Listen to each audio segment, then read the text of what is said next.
Back. You are sat in the Winnebago. Sorry, the Winnebago. You are currently staking out the Elysium.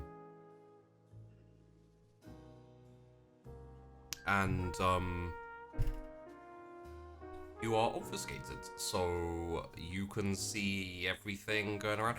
I imagine it's pulled up on the side of the road out, kind of like down the alleyway, looking on, as opposed to like over the road, like that main road that comes across Elysium. Yeah. Just as long as I can see the main exit, who's going in, who's going out. There might be a newspaper inside with me, but not much else. Probably a newspaper sort of resting up on the against the steering wheel, just to glance at every now and again. Mm-hmm. Not that I can turn the pages while obfuscated, but it wouldn't stop me trying. And you've got your hip flask and everything. So. Oh, can I sip while I'm obfuscated? You can. In that case, I am sipping on some probably rather crusty blood by now. Yeah, it's still serviceable, but you could do with switching it out soon. Yeah. It'll do, though. So why is Mac here? Mac is curious about an individual in particular who he would like to do a background check on, find out some info, and see if his situation can be made more favourable by some devious plot, perhaps. Of course. So, some time passes, obviously. The particular individual you're waiting for works pretty late. So it's probably around about 2:30 a.m. when you notice her, kind of, the shoulder handbags. You have okay, yep. Just casually leaving, just like waving to someone as she walks down the steps towards the pavement, the sidewalk, I think is the American. Yeah, down the sidewalk. Down the sidewalk. She better not cross the road. Not if she's not at a traffic light. God, there'd be hell to pay. Oh yeah. But no, she walks kind of along the road on this side, on the Elysium side of the road between Elysium and Hunter's Walk, kind of up there. Just like walking down, kind of probably goes past where you're parked, and heads down the main road type way. She walks past. After she gets a reasonable or comfortable distance away, I would get out and follow. Maybe like got the trench coat thing. Oh yeah. The collar goes up. The collar is up, and head down. Hands in the pockets, just taking a stroll. I get out from my briefcase a spare hat. Oh, a baseball cap. Baseball cap. Okay. Yeah, I'm Mac's not an idiot. Contrary to common belief, he's not scoping out someone incognito with his hat. He's more than aware. He's the only person in town. Does he maybe take the jacket off because it's like a proper detective's coat? But yeah, it is the trench coat. It could also look like a flasher's coat or something. There's a reason certain types of people wear it. The coat's off. The hat's changed. Okay. He's got a shirt on, so just a generic shirt, basically. He's not actually a flasher. He does have things underneath the trench coat. Yeah, sometimes. Yeah. Today, definitely. Yeah, and so cap down, he will. I imagine it's probably slightly less incognito than ideal. So it's probably like a baseball cap of some team from Chicago. God knows who. Bears? bears, badgers, whatever. Not I think wolverines. Chicago is Chicago Bears, as I remember correctly. Okay. He's got a Chicago Bears cap on. You know what? I'm just going to check that. Sure. Baseball, right? Yep.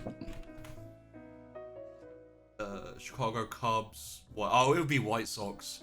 I actually, my old roommate was from Chicago, and he had a White Sox. So yeah. Good to know. So yeah, it'd be Chicago White Sox. That'll do. And I wouldn't hear the end of it if I didn't get the right team. He'd be like, Bears? Freaking Bears? Fair enough. Fair enough. So yes. And you start walking down the street, following her. Absolutely. Keeping the cap down just so I can kind of see her legs and not much else. So if she were to look around, she wouldn't see much of my face. Yeah. And trying to maintain a distance, just basically following her, seeing where she's going. And trying to do a fairly stealthy job of it. Yeah. In that case... Perhaps... I don't know if it's stealthy or blending in, some combo of the two, but the roll will be the same either way. Yeah, I'd say probably dexterity streetwise. Or... You know what? It's more social than physical, because you're not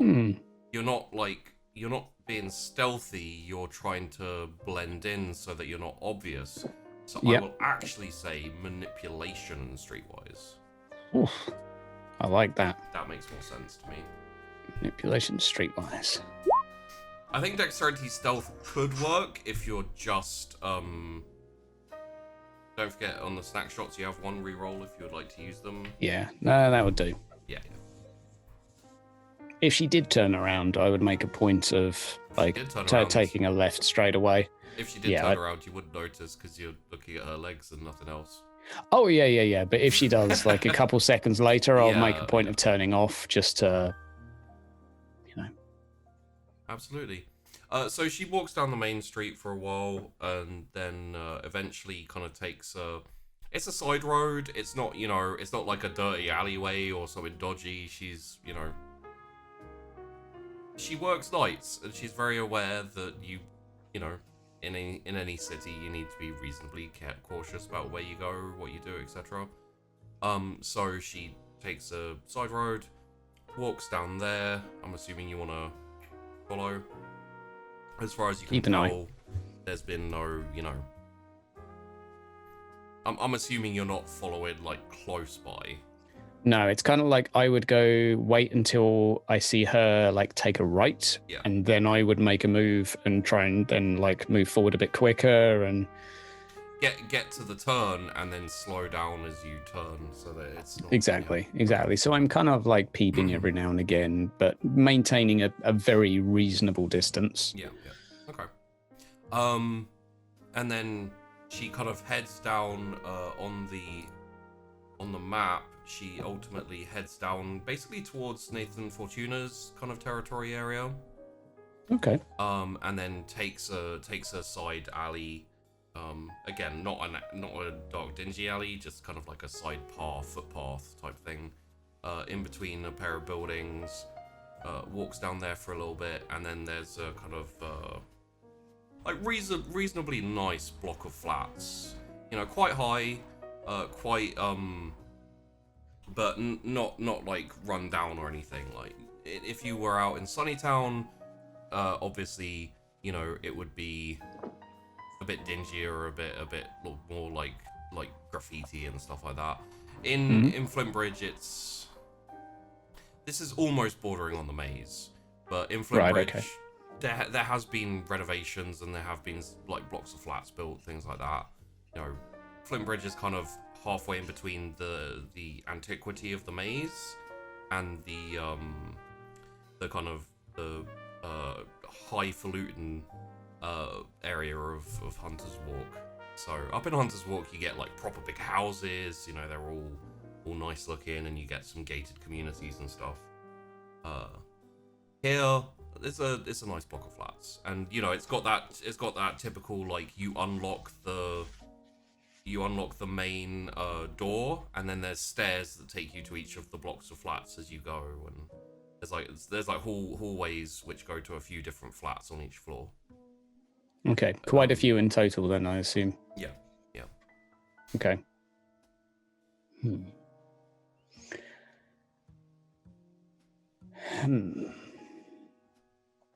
Pondering at that. Give me a wit streetwise. There are things to be taken from this.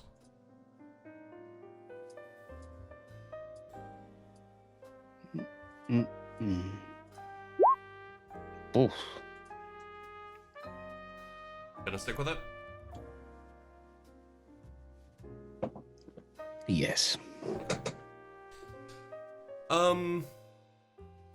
You think like you could maybe if you look into it a bit more, you can figure out like her status. You know, like what type of people live here and that type of thing. The best you can say is like it's not completely, you know, she's obviously not completely destitute. She's got a good job. She works nights, but she's probably paid quite well to compensate for that. Either she's a single, well-off person, or a, you know, like fairly decently off family woman. Who, you know, it could be either. It does. You don't know enough about these streets to know like what type of person would live here and that type of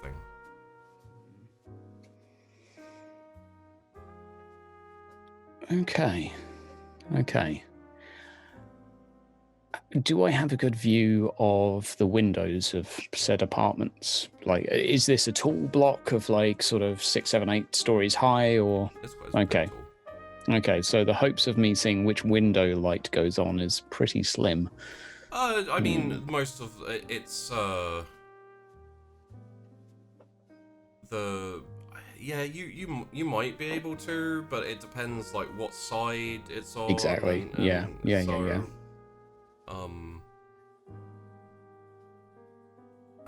I mean, the best way to do this is to roll me a d10, and I'll give you a different, like, it's because it's gonna just basically be based on luck.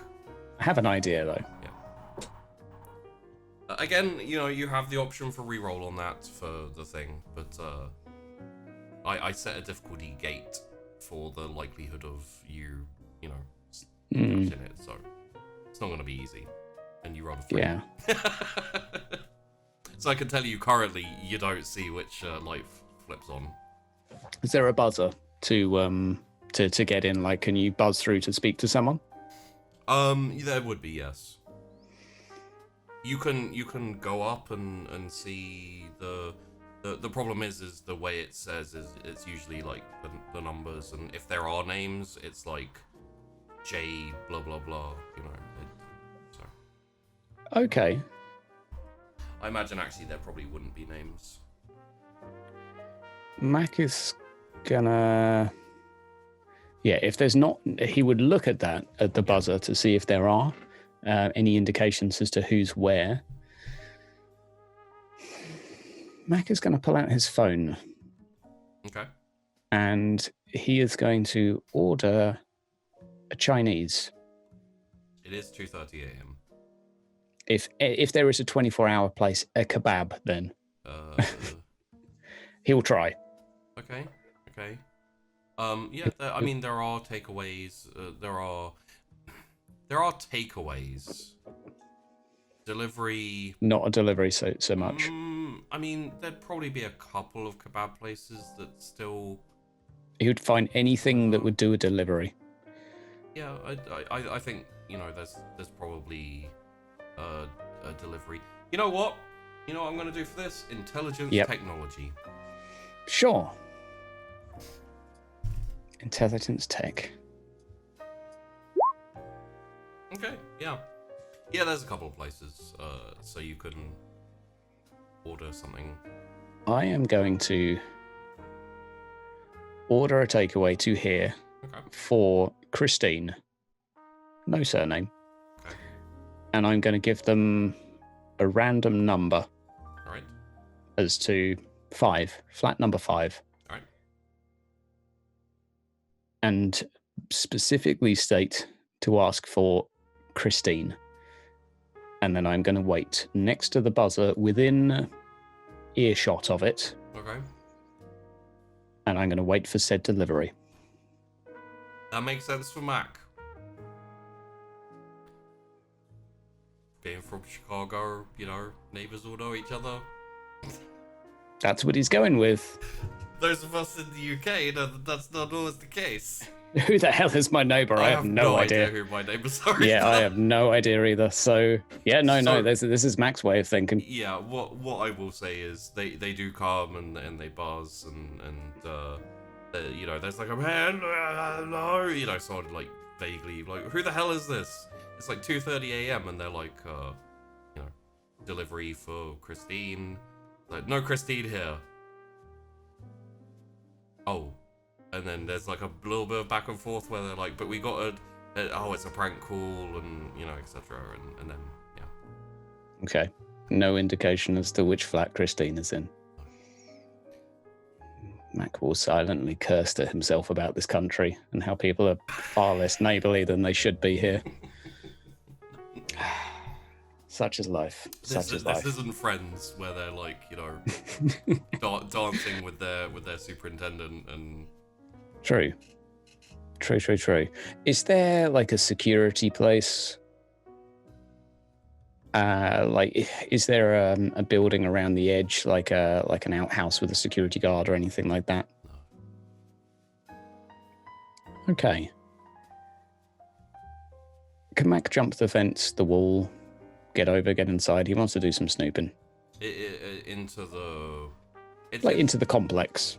I mean, it's just a door that goes to a... it's only a door, right. It's not a gate or something. It's like a building that's been Gotcha. turned into a block of flats. I was thinking more Richmond flats rather than... I'm with you. Not gated community, but a door to a block of flats. I'm with you.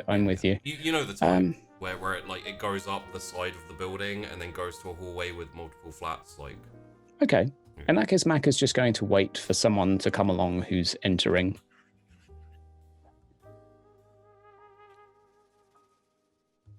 Interesting. I mean... It's 2:30 a.m., I know. It's 2:30 a.m. Yeah, I know, I'm aware. I am aware he's crossing his fingers here, but he would probably give it like 2 hours. Okay. To about 4 a.m.? Pretty much, yeah. All right. The problem is as well is, once you get in, you've then got doors into the... He's not after getting in necessarily. He wants the person, not the door. Oh, okay.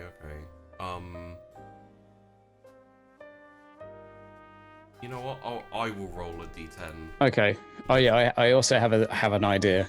After he's waited for about half an hour, he will probably resort to something. No, it doesn't. No one turns up in about half an hour. Okay. He's just going to bang the door just to see if anyone comes out. No go. Again, it's kind of door. Hall. Yeah, it's not a door to someone's home. I'm only assuming if someone is on the ground level, if they would if no one is playing ball to that. I mean, the way you could do it is you could bang on the door and shout to make a whole lot of noise. Scene, basically. But that would be you would be making a scene, and I mean, again, you can buzz, but yeah, I'm just going to buzz the ground floor, first room. Okay. Yeah, it takes. How persistent? Are you just buzzing once, or? It's 3 a.m., but Mac has no clue of that right now. He'd know it was 3 a.m. Okay. Yeah, he just wouldn't really care that people are asleep. No, he would buzz a few times. Meh. Yeah, eventually you get a what? Do you have any fucking idea what time it is? Hello. It's the Amazon delivery driver. I didn't order anything. Fuck off. Yes, you did. I have a parcel for you. Come and get it. It's like there's a. All right, wait a second. Roll me a wits awareness.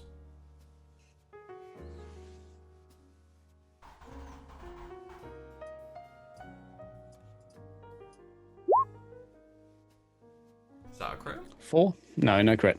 Okay. Just a 4. There's like a pause of about a minute, and then comes back on the thing. You don't have a package. You don't have a uniform. Fuck off. I'm gonna call the police. No need. Wrong number. I'll turn and walk away. Okay. I would assume if there was a camera there looking him in the face, he would have seen it. But if it's like a tiny one on the thing, maybe he wouldn't have noticed. No, he just looked out his window. Oh, right, okay. Which is why there was a wits awareness, because it was just the twitching of the curtain to be like... Yeah. Nah, in that case, Mac is just going to leave. Mac is going to head over to Mr. Hung's at this point. Okay. So, head over towards Mr. Hung's. Takes you... Where are you? You're not that far away, actually. Yeah. So, just so you know, you're basically pretty much just about in Nathan Fortuna's territory. Just a little bit. There was kind of like just a straight shot, then a right, and then like down towards like Flintbridge and etc. And then just a turn up a little bit, and then there's a block of flats, kind of like so. Okay. Do you want to head back to the Winnebago to pick up your regular street? Oh, I'd go get changed first. Like, not having my briefcase would make me feel naked. Yeah. Let alone the hat and the coat. So back to the Winnebago. Back, and then off to Mr. Hung. Yeah.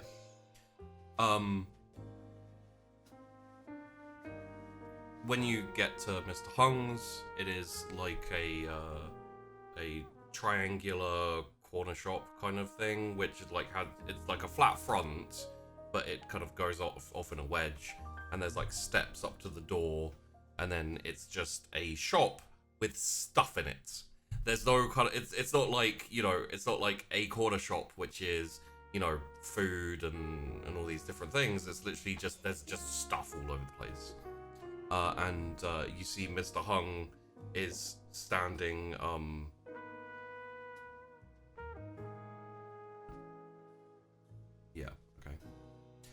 Mr. Hung is standing like behind his till and like desk. It's not called a desk, I can't remember what it's called, like the kind of like shop area where you go up to pay, whatever. Till, I guess. Yeah. The cashier. The one of those things. Yeah, that's like kind of like shelf of it that separates you from the customer. As gotcha.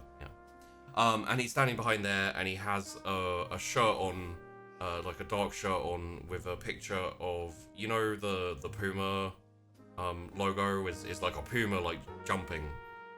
It has like that, except for it's like a goat or something. It looks maybe like a goat, and it's got the slogan for Puma is forever faster. His says forever fatter. Hello, Mr. Hung. How you doing? Oh, yes, you. Welcome. It's good to see you again.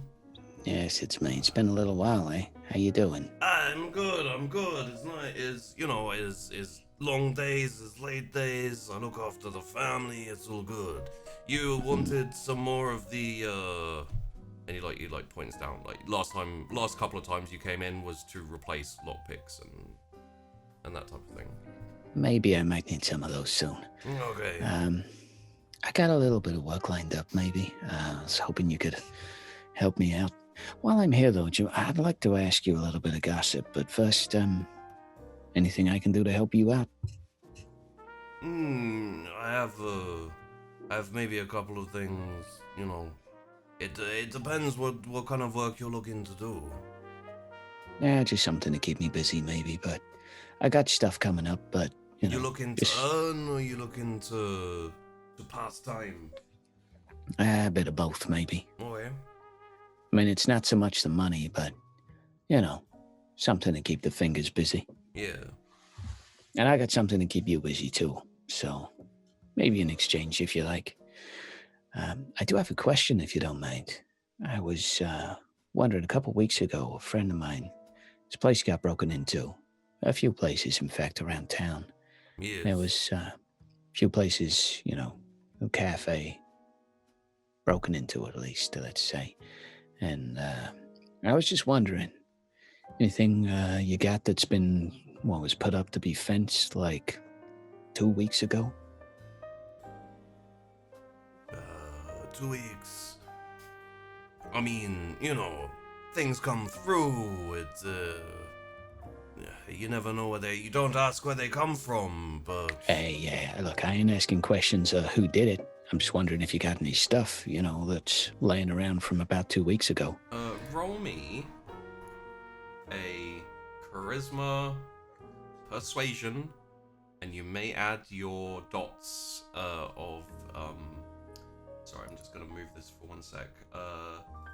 It is contact, so you can add your dots for 2 dots, is that? it would be 2 dots, yes.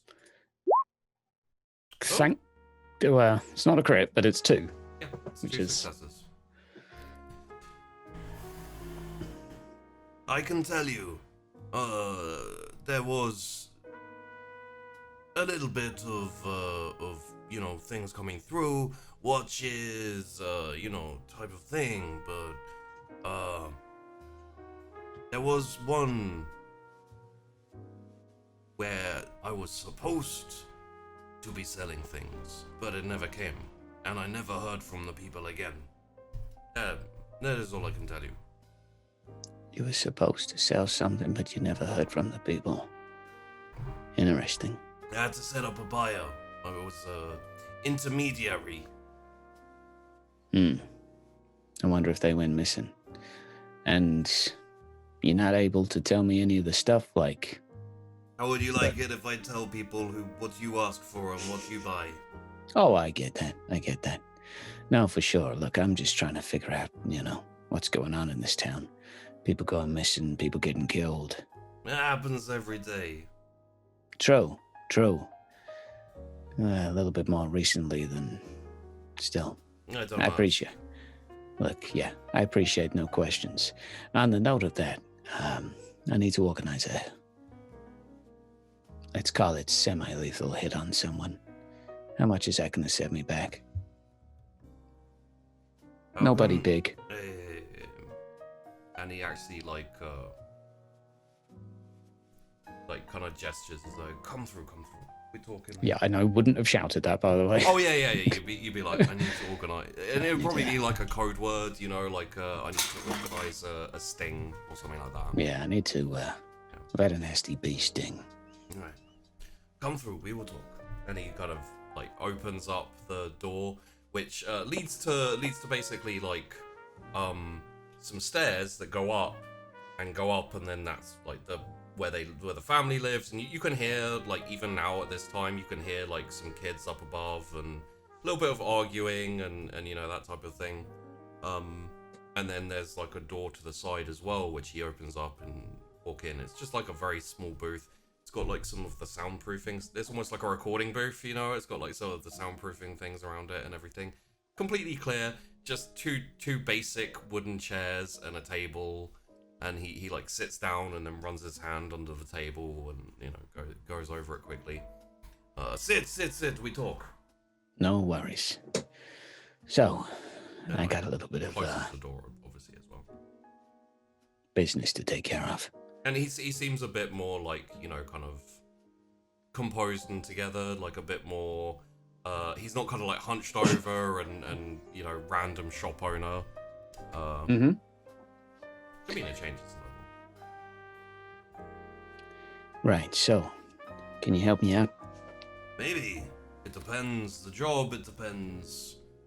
You know, how professional you want someone to be. Nah, I just need, I need a thug. Someone that's willing to, you know. You get a thug, it's not a hit. Well, semi-lethal. I mean, there is no such thing as semi-lethal, my friend. I need someone to get mugged and left a little bit blue. So we're talking a mugging, we're talking maybe a warning. A mugging with a few punches, let's say. A mugging with a little bit of beating and bruising. I may need information of what yeah. Like what am I organizing here? Okay, I need a thug to go up to someone. Just take whatever they can from them, throw a few punches, and then leave. That's it. Okay. Nice and simple. I can organize this easy. It won't be too expensive. I take cuts. Sure. You just want anyone looking for quick buck, yes? No professional, no pickpockets, no one professional. And they're not looking for anything specific. No. Okay. Just need them to mug. Just a mug. Just a standard mugging. Is it the person then that is the specific? Yeah. Okay. Yeah, it's a specific person. I can give you the details. No, we'll take details. As I say, few bruises, black and blue. Few punches, broken bone maybe. The person? Yeah. Okay. I will put... Do you want to hand them over the details of Yeah, I'll write it all down on a bit of paper. And I'm assuming you want it to be the 2:30 a.m. commute. Yeah, I'll write down the time and ideally a place. I'll be here would be a good spot. Probably away from the actual building and Yeah, one of the side street alleys, paths. Yeah. Yeah, one last thing. Whoever you find, make sure they're a piece of shit, you know? I mean, I don't judge, but... I mean, anyone who is willing to curb stomp... you've given him the info, right? Anyone who was willing to curb stomp a lady is a piece of shit already. But, you know... Ain't that the truth? We organize what we organize. We do indeed. Well, this can be done. I will ask a bag and a half. Bag and a half, sure. Yeah. The half is what I will take. The bag is what will be paid. If I understood what was going on, it's not my business, but I'd be more comfortable being a bit cheaper. Call this hazard pay. For myself. Sure.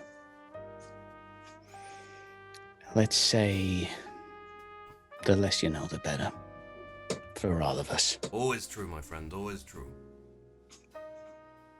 So what is a bag to Mac? It's $1,000.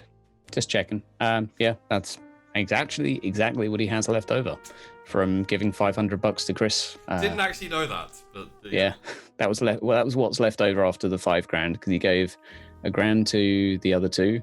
Well, but you got another $5,000 from Kale, right? Or is that including? Well, the first 5 all went on the coterie. That just disappeared. That's true. And then from the next 5, he gave 2 away, leaving him with 3.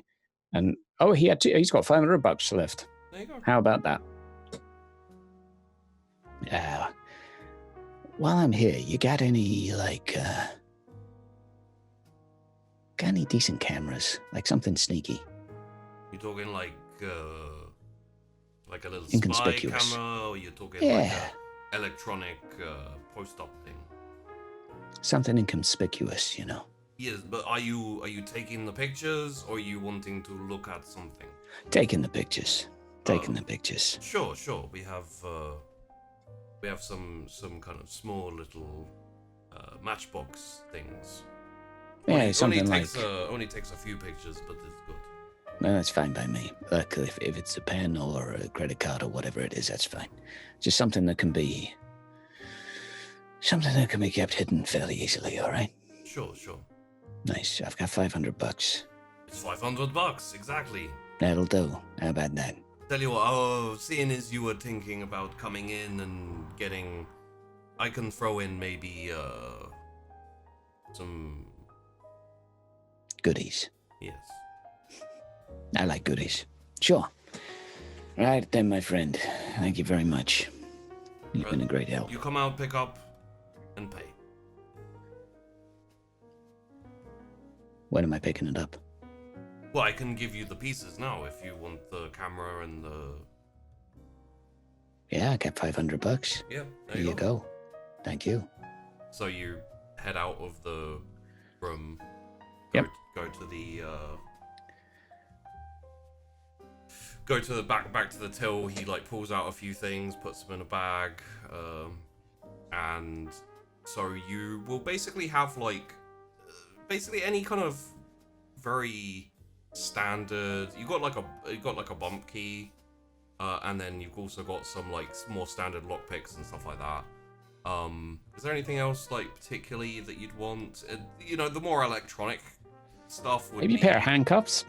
Yeah, pair of handcuffs. Pair of handcuffs. But you never know. Yeah.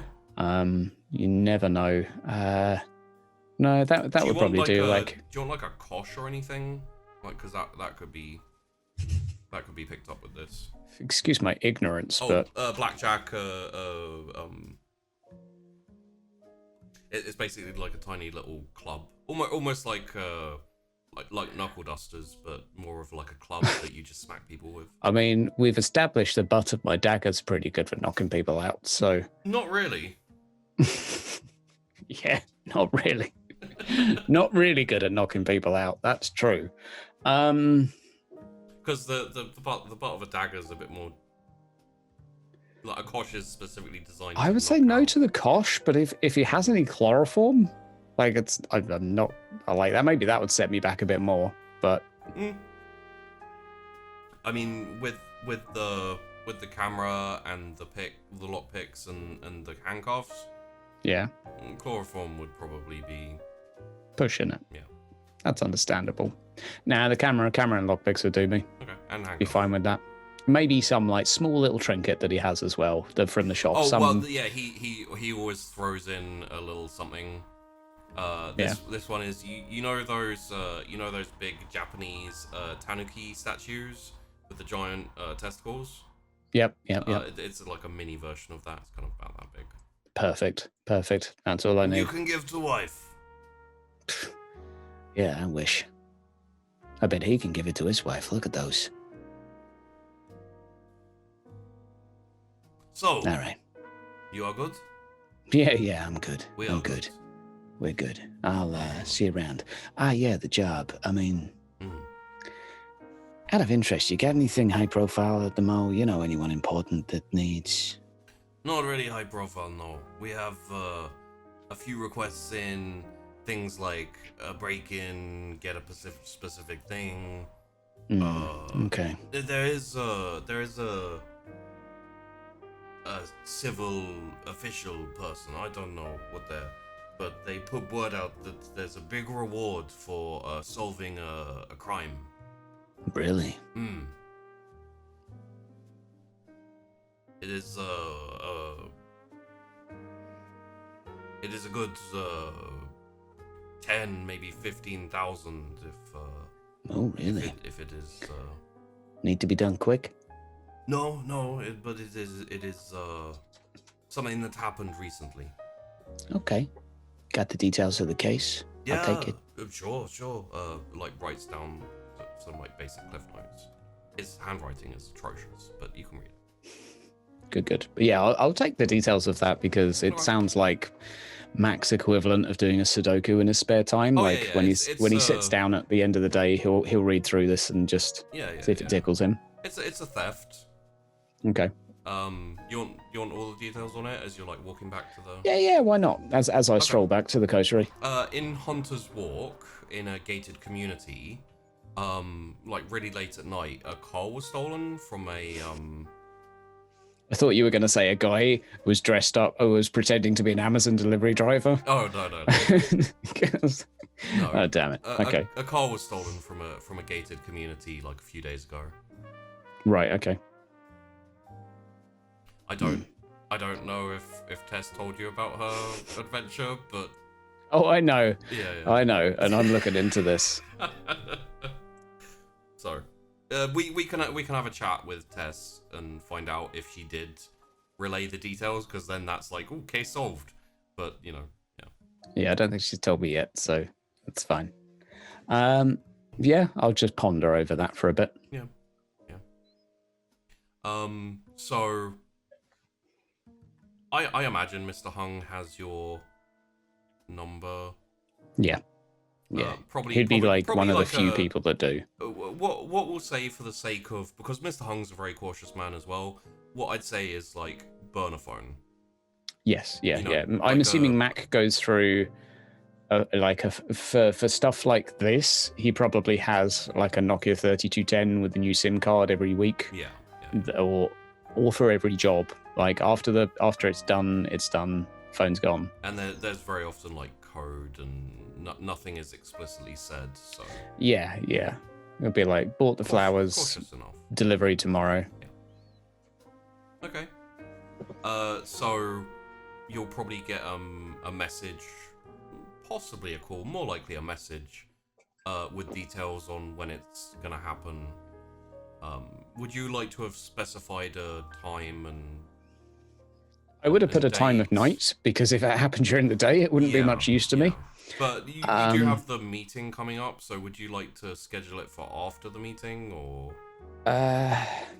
like maybe like if you can do it before X, do it? Yeah, like I think Mac would be like sooner rather than later, but it depends when he can get a guy. Like if he could do it the next day, Mac would be fine with that. Yeah. But it depends what he can do in when. I would just be wary of like, can't do this day.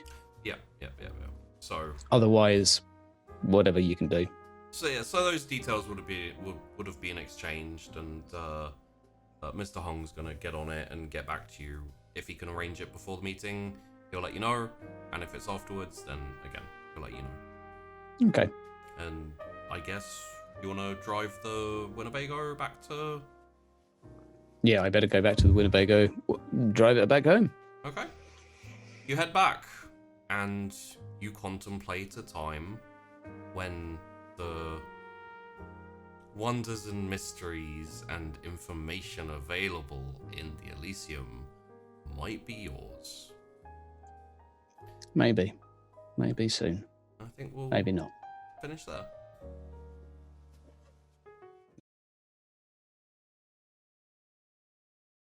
You're shining bright as crystal, moving like a twister. Ooh, I'm swaying through the hits, boy, loving every disco. Ooh, so you say you're loving somebody else, that I am only for tonight. Yeah, you say you're gone and still you're in my bed. You're loving how I read your mind. Tess. It's a bit later in the night, so probably about, let's say, like 1 a.m. Just gone past midnight. And you are just outside and walking in to Mr. Hong's. Good, because I want my money. Yeah. And you open the door, and there's a little ding-a-dingle. Mr. Hung is standing there. He is kind of slouched over the desk, the till bit where he works. He has a shirt on. Do you know Puma, the clothing brand? It's that image of like the panther, which is kind of the like Puma leaping. image. Yeah. It's kind of leaping, except for it's like a ram or a goat or something. And the slogan for The slogan for Puma, I think, is getting faster. It says getting fatter.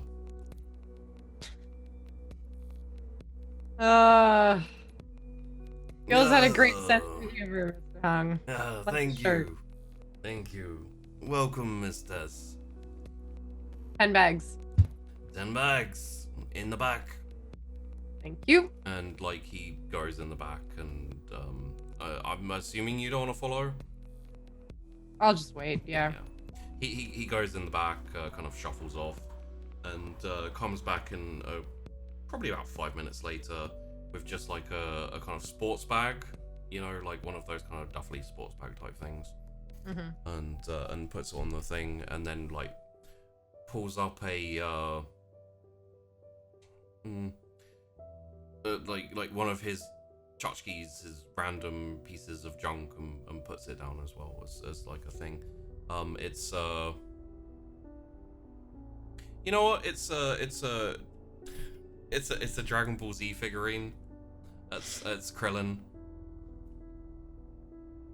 He's just got his hand up like he's about to do a Destructo disc. On the house. Got any Vegeta ones instead? Sure. More of a Vegeta. I go. Brings it back. Pineapple head. It'll do. As it is, hair is a pineapple. Yeah. It'll do. Yeah. If you have any Sailor Moon ones, I like those ones too. No, I have. That's for next time. I have. Yeah. Just keep an eye for me. Willow. No books or anything on culty things and whatnot. Haven't gotten any of those in, have you? It's not really my thing. You could like a bookstore or. Yes, I'll go to a bookstore, Hung.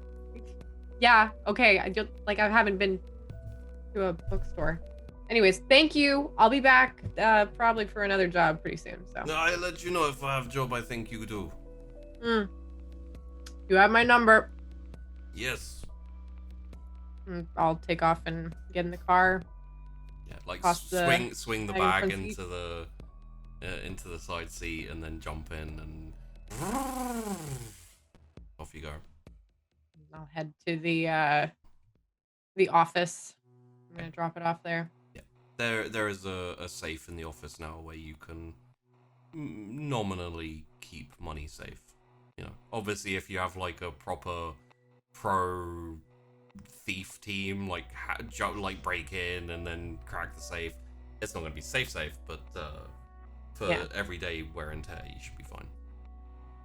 I'll walk in and be like, Alexander, please get the safe open so I can put some stuff in there. I'm not actually allowed to with the yes, of course. Like, do you want to give him the bag to put in the safe, or?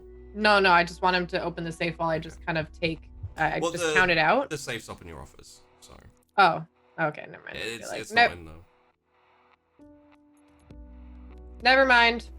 I just remembered where the safe was. Right. Quiet night? Yes, nothing really Good. occurring. Cool. And I'll head up. Yes, you head up into the office. There is a letter on the desk addressed to you. Get to that in a second. I will get like a pen and paper and just write a note to Mac. And write something and be like, you're not the only one who can bring in the dough. Buy yourself something nice. And I'll like leave it on the table. I'll put 9 grand in the safe and keep 1 grand for myself. Okay. And then I'll go pick up the letter. The letter is... Oh, actually, just very quickly.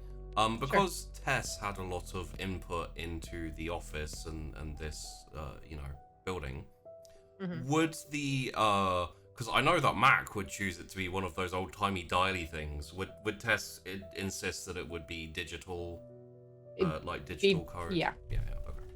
Yeah. It is in that case a digital code and like It's a like more digital modern- code, like fingerprint reader kind of thing. mm. You know, it's registered to only a few of us, so. Okay. Yeah. That makes sense. But I had to ask. The letter is from Lamia. It is addressed to you, and it just says, "Dear Tess, I think we need to talk.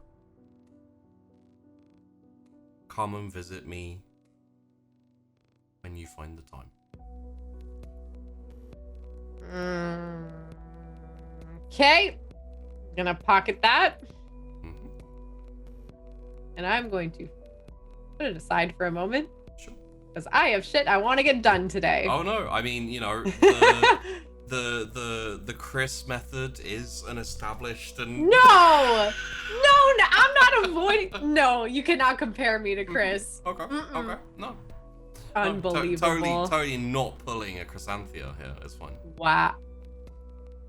You know what? I'll deal with it in a moment after I'm done With dealing these with things the I other want thing. to deal with. Yeah, no, I know what you mean. You know, we have a Gimlet situation where like he's kind of doing nothing Oh, and he true. could be very useful. True. So, you know, that's what I want to get done today. At least at the very least. So, I'll pocket the letter and then I will head out. Just wave goodbye to Alexander, and I'm actually gonna go over to Gimlet's because I actually do want to talk to him. Okay. The butcher store is still as it was. Still, as you walk in, you see Gimlet standing on his box behind the counters. That's what it's called, counters. Sorry, I had the issue earlier where I can't remember what it's called. More than one word. Yeah. And he looks up and he's all, you know, like semi-artificial smile in the sense of this is someone I kind of work for and I have to smile, but also there's some legit in there as well. Miss Tess. Oh, drop the facade. Seriously, it's fine. I understand. We work together. Yeah, it goes from like a like toothy grin to more of just like a smile. Of course. To what do I owe the presents? You have a business issue. James? I have been noticing that, yes. Apparently, the crises is not so much a crisis anymore. No. But the great thing about business is that it evolves with the times. It wants Agreed. to keep up. So, I have a proposition. Color me intrigued.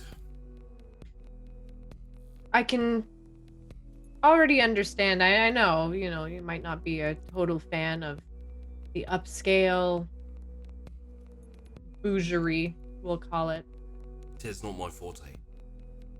No, but your forte is making sure that people are properly fed. And that I can recognize. This is true. My experience is in the facade. So,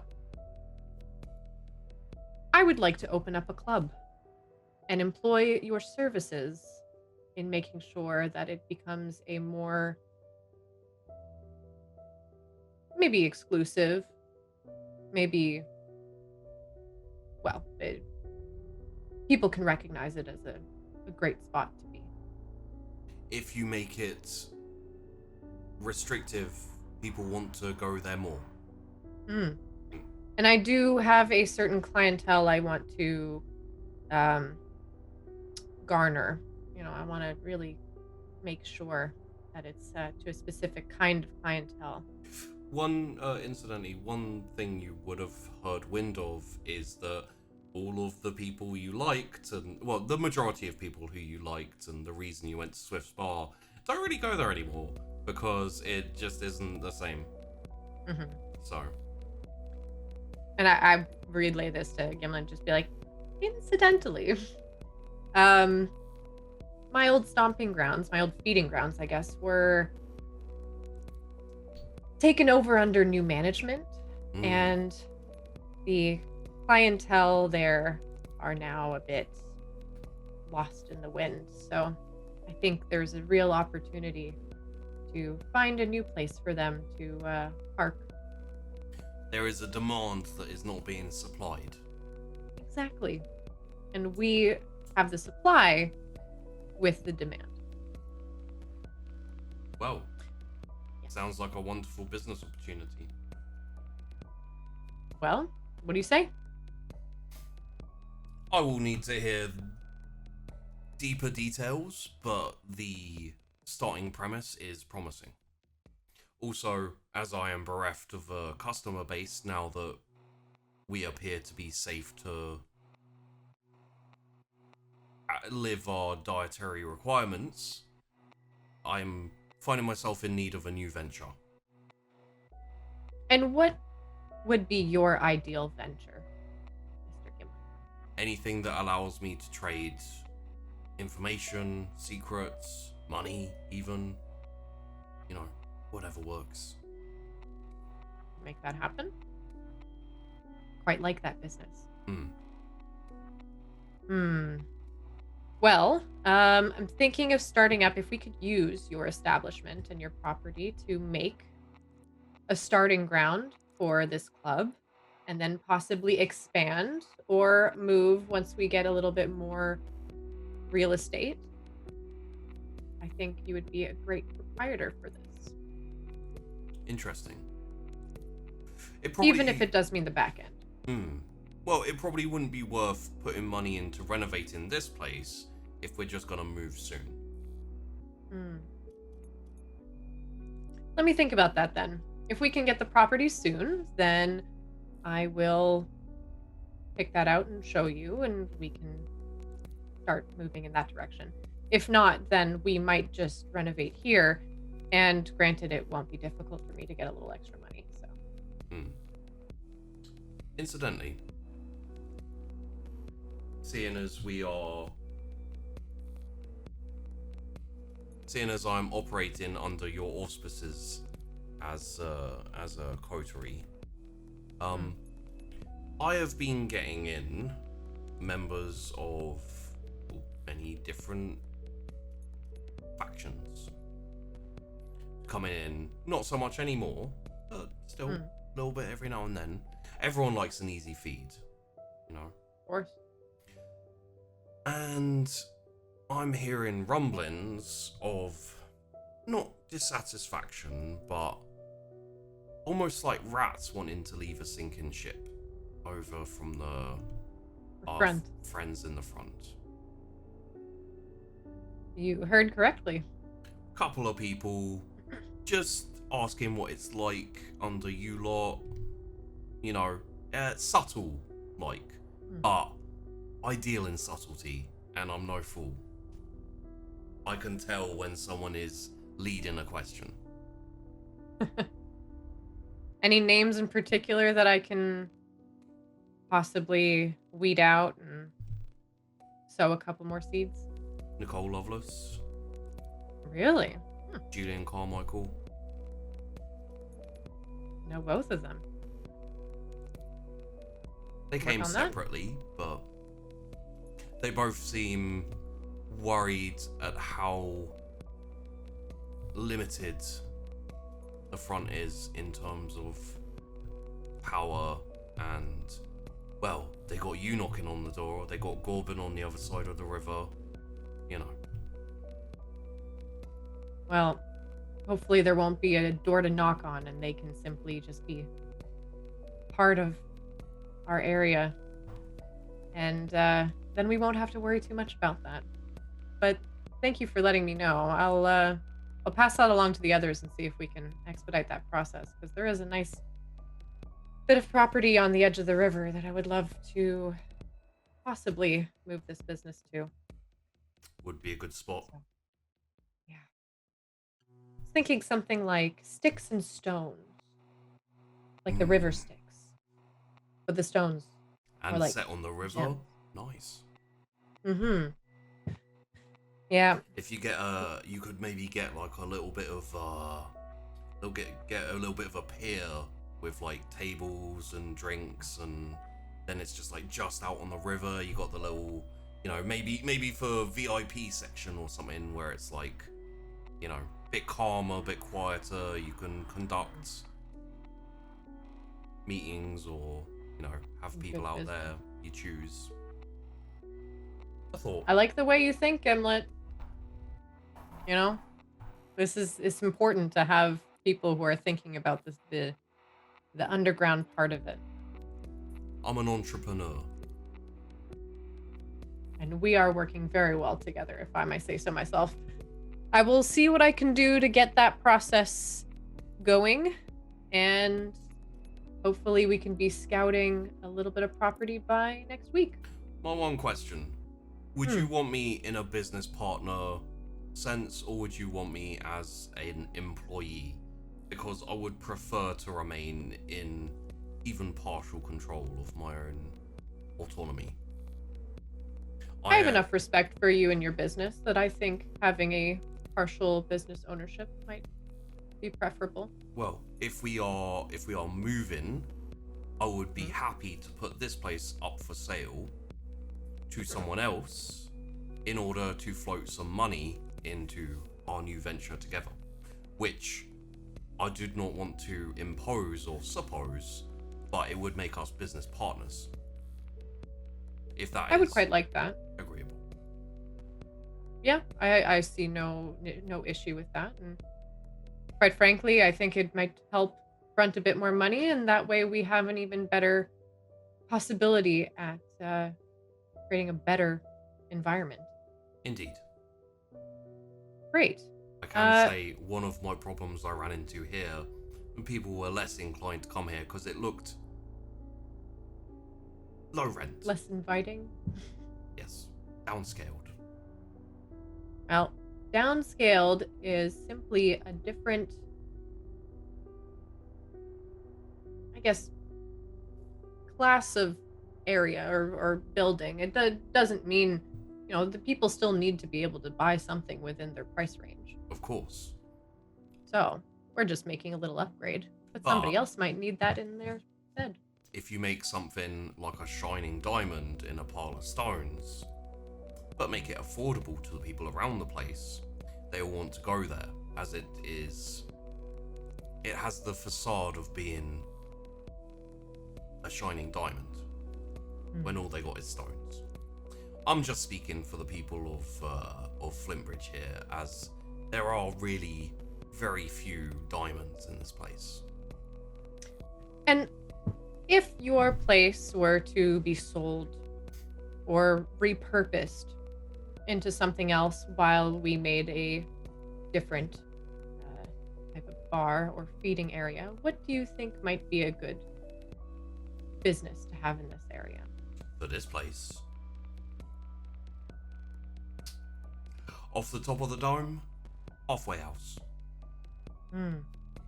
For anyone coming through, for anyone on the run, I think we can all agree that even though that meeting's coming up, people are going to get displaced. Well, when I say people, I mean obviously people like us. You know, an area gets flattened, an area gets taken over, people run away, they need somewhere to hide out. It wouldn't be a terrible shout, and people in desperate times are very willing to part with favors and information. Not a bad call. I'm an entrepreneur. I see weakness and I make money, as it were. I quite like that. Okay. Put this place up for sale for now. Make sure that you can get any assets liquidated that won't be necessary in our next venture. And we'll start setting it up for maybe a little safety place. And in the meantime, I will make sure that the front is well aware of their options and maybe leaning more towards one. Of course. Wonderful. Well, it is always a pleasure to see you, Miss Tess. As you elevate me, I raise you up. Please, we are on equal footing if we're going to be business partners. Of course. All right, well, take care. I will not be feeding tonight, as I do have a few other things I need to get to. Very well. There'll be a clear head for this. Have an enjoyable night. Thank you. And you as well. Oh, All right. And I'll take off. ding-a-ling, as you head out the butcher shop. I like Gimlet. Tess and Gimlet are just like, they're like pals. He has the idea of the week type character where he's like, he's not upset that he's lost out on the feeding people business, because he's like, on to the next one. Yeah. Well, and Tess is an opportunist too. Yeah. So she'll just be like, yep. All right, Gimlet, time to move on. Oh yeah, yeah. Let's see what else we can do. He's an opportunist and an entrepreneur, and he will always he can always smell where the money is, again, as it were, like. Mm-hmm. Well, and it'll be nice too, because then, if he's working on this like secret stuff, and Tess can make sure that there's fed people in the in a new bar. He's obviously not a front man or a face. Like, no, he's great. He's like the great behind the scenes person.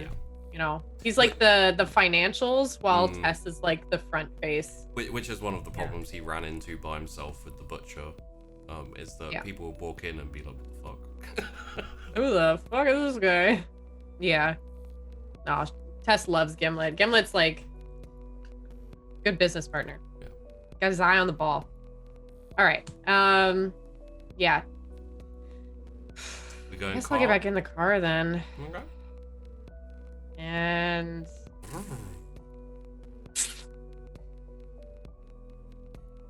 I guess I will drive up to the Oasis. Okay. Oh, I should probably get changed first, though. You want to look better? Yeah, I gotta like dress up a bit. I mean, when you go and see an ex, you gotta make them miss what they're missing. There's not even an ex. We had a drink and anyways, that was cool. I'm gonna go back to the house, dress up. Like, I know she isn't an ex, but she totally is. Not an ex. Not an ex. I don't even care. Yeah. Yeah, and I'll dress up like business casual kind of thing, less party, more like I'm still trying to do business and stuff. So, yeah, Kate Blanchett-esque. Okay. Yeah. So you dress up business casual. And then I'll head over. You head up to the Oasis. You park. You head over to the door. You are immediately let in, as per usual. You are met by one of the waiters / I guess gophers, dogs' bodies, butlers maybe. You're not really sure what they are, but they do so appear. Miss Aquila. Yeah. Are you here to see Miss Lamia? I have a letter. Yes. Of course. She has a standing order that you are to be let up to see her. She is not in a meeting, so you may go straight up. Great. I will go up.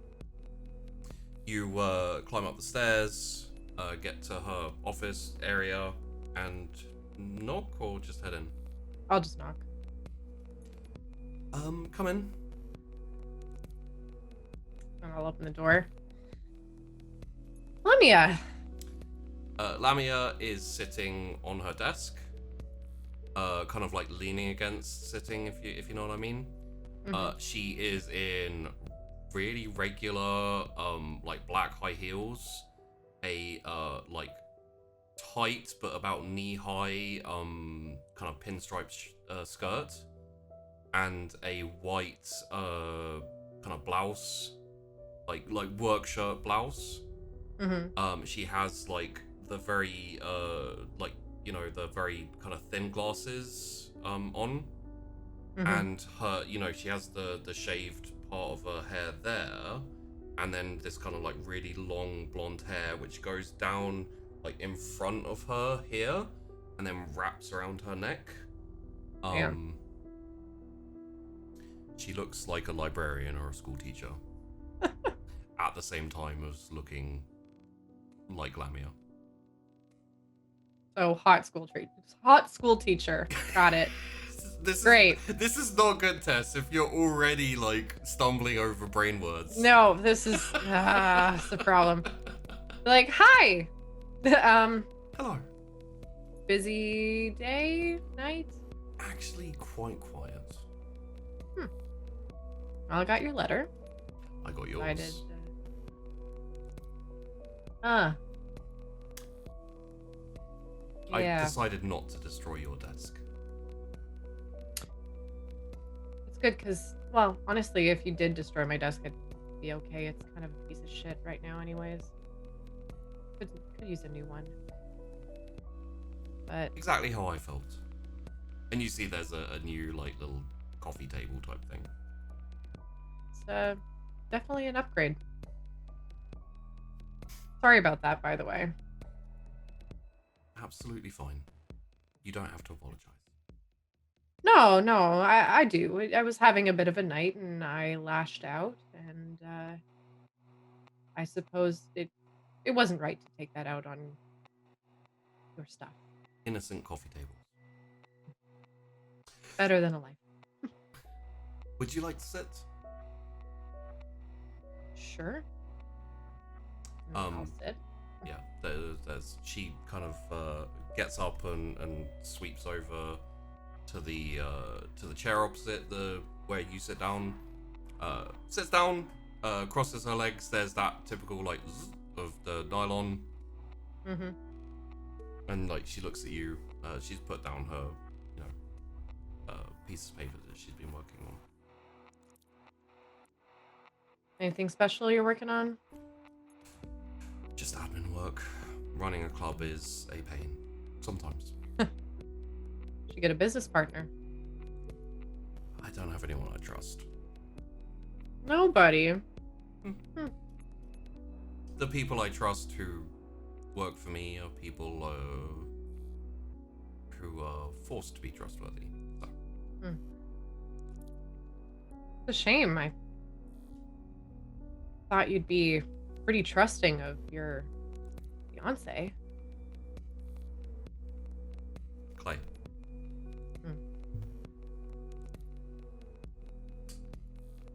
But I suppose I can understand the hesitation to trust. We don't know each other that well. How did two people who don't know each other that well get married?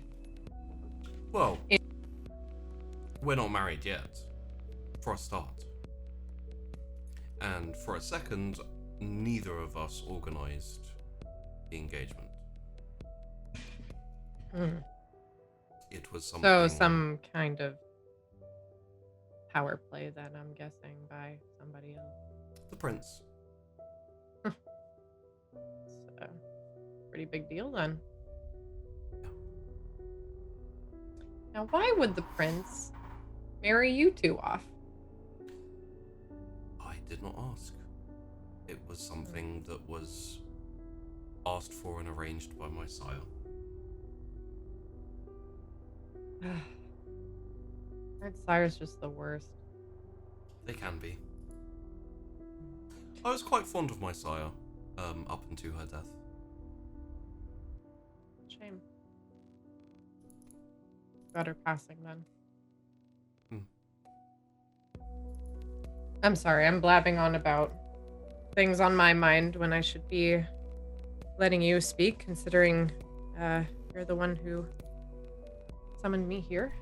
Well, I just wanted to I'd clear the air, make sure there was no further bad blood than what there was. Meeting is still on, and I have had my emotional outburst, and there won't be another. It does take us sometimes, I understand that. Oh gosh, I mean, I've had more to deal with in the last several weeks than in most of my life. So, Hmm. you know, Well, sorry. I can Please. assure you, it settles down after a while. Yeah, I've noticed. It's already starting to, and it's quite nice.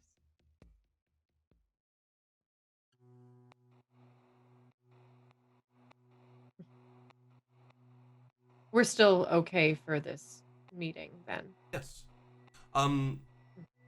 I did wonder, we have everything set up to have a centerpiece, and it hasn't been constructed yet, but Yeah. I just wanted, before I set it up to be constructed, I wanted to make sure that we were still... There will be one. Yes, absolutely. Yeah, like I said, Of quite a course. marvelous piece.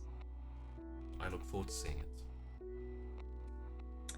I have a couple more tweaks to make, but I'm sure people will enjoy it. Wonderful. And I suppose I should ask then.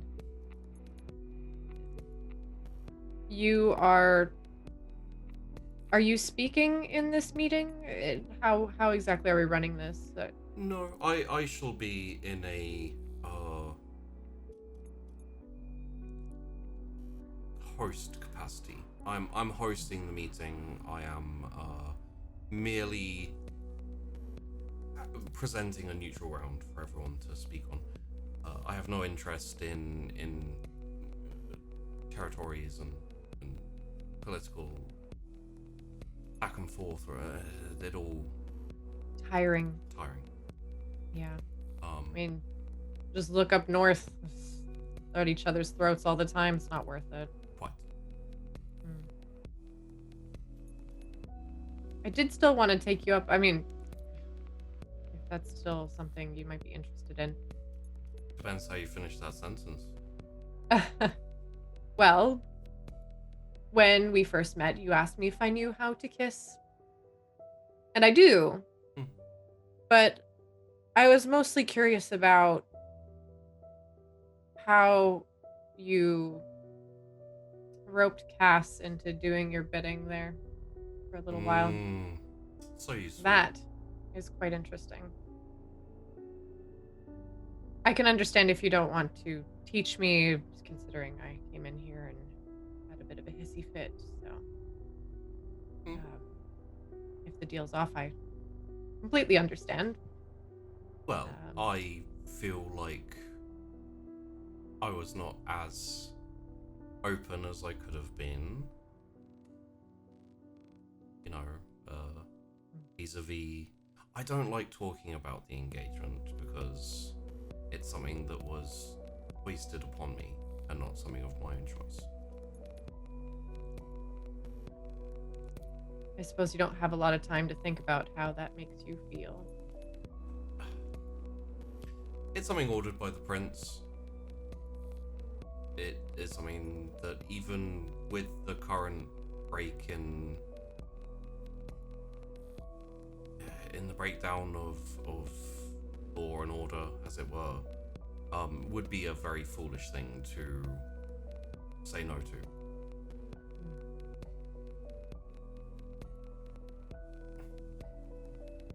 And I suppose the prince would then be acting through you and Clay?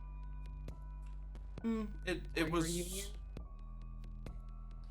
Yeah, it's difficult to explain. It was more of a fancy that he took the abilities and usefulness of Clay would be bound to the Camarilla through me. I And see. the usefulness and abilities of myself would also be combined. We would be working together and we would be bound together by marriage and blood.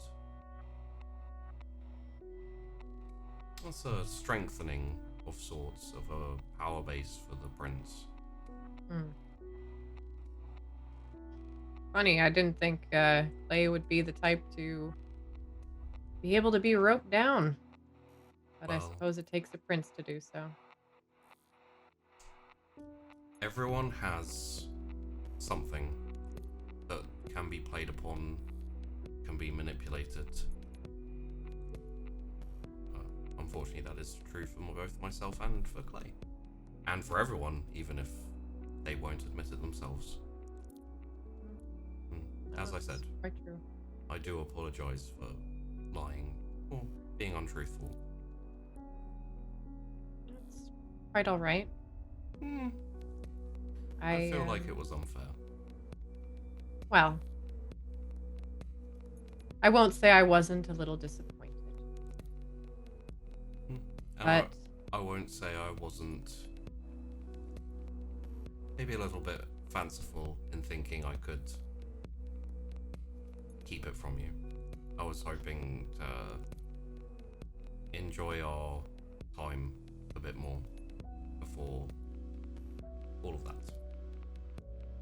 I don't suppose it needs to end. Depending on how Clay views this marriage. It is political purely for both of us. And it is a blood marriage. It's different from the marriages that Klein have. So then I suppose there's very little room for other people. Well, the traditional, very old marriage between two kindred involves both of them drinking each other's blood and etc. But And then you're both bound to each other. then we are both bound to each other. Yeah. Well, it's a real shame. I feel like we could have had a much more fun time together. Well, one thing that is not a secret, but is, you know what? As way of an apology, would you allow me to partake of your blood?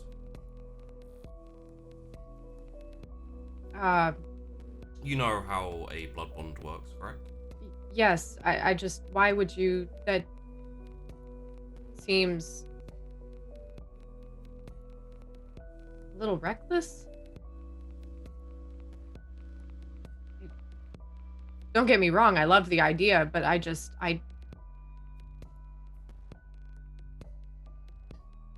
would hate for you to make a choice that would then cause you to have regrets later. Or worse, make Clay harass me more than he already does. I've already told him to lay off you. Have you? Ugh. Thank goodness, because he started taking my breadsticks. Not fun. He's, I don't mess around when it comes to food. he's very good at finding the best way to infuriate people. Yeah. So what do you say? Are you sure?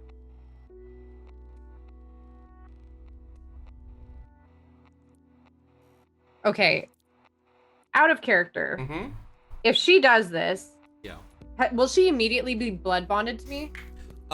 So the way it works is there's levels of blood bond. It starts off fairly minor. If you'd like, I can look up the exact I just want to see. I don't. Ugh, I'm like so worried. Like, what's this gonna end up fucking with the prince? Because the prince has control over the prison, and I don't want the prince to be like, this girl fucked with something that I care about. I'm gonna kill her dude. Well, so this wouldn't be a marriage, you know. In the same way, this is you know, blood bonding a kindred can be frowned upon depending on how it's done and on all this type of thing. So it can be a little bit iffy. but at the same time, so I'm trying to find the rules here for blood bonding. I can't remember where they are. Hunger, dangers to the blood. It's here sometime. Ah, there we go. The blood bond. Okay. Mm-hmm. Give me a moment. So the blood bond. Let's bring it over here so I can see it properly. Gains a bond strength equal to the number of times the thrall, which is the one who drinks, has consumed the regnants, which would be you in this case, blood, up to a maximum of 6, and decreases by 1 for each month during which the thrall consumes none of the regnant's blood. Basically, to attempt something against the regnant's wishes, the thrall must succeed in a contest of resolve plus intelligence versus bond strength. So, she would be basically wanting to. She'd be a little bit enamored with you and wanting to please you, and if she drinks once, then it will be a strength of 1. And if she keeps doing it, then it will increase in strength, and whenever she wants to do something against you, it will be like her rolling against the strength. That bond. Yeah. So a one-time drink is, you know, it's a 1 difficulty, so she just needs 1 success to get past it. But she's still, like, she would still, once that the month is done, I guess, would she still want to drink again? Maybe. Like, it's not like the kiss or anything where people, like, the thrall actually comes back and was like, oh my god, no, I need to be around. That's more like with kind. That's more no, it wouldn't be a compulsion to keep drinking. Okay. Although, you know, like, if you come back and you say, hey, I want you to drink my blood, then they will have to roll to not do it if they don't want to do it. Mm-hmm. Usually the blood bond is a superior maneuvering, and, you know, someone who's weaker or someone who's in a bad position into doing it, like blackmail or, you know, however. And it basically like Gorban doing it with Mouse is kind of like, you know, he's a superior, he maneuvers him, he basically, like, I think we've all realized that Mouse left Carrion and had problems of where to go and etc. And Gorban, he got scooped up. Gorban basically scooped him up and maneuvered him into a position where he was screwed unless he drank. And then the marriage, then, is that like a top tier blood bond where it's like they drink on each other's? Yeah. Okay. So that's like a 6th level blood bond. Yeah, really. I mean, they'd keep drinking from each other, and it would kind of it would bind them to each other. Excuse me. But I guess what Lamia's doing here is kind of like an act of contrition, or kind of like, you know, like making herself vulnerable. That's all I want. I just wanted to check, like, if there was, like, that puts me in a position of power. I don't want to abuse Lamia's, like, you know, doing that, but she's offered it of her own free will. Yeah. So in that case, then I will pause and look at her and just be like, okay, sure. Just holds open out her hand. I'll give my so Kindred, when they bite each other, they cause, like, aggravated damage. Okay.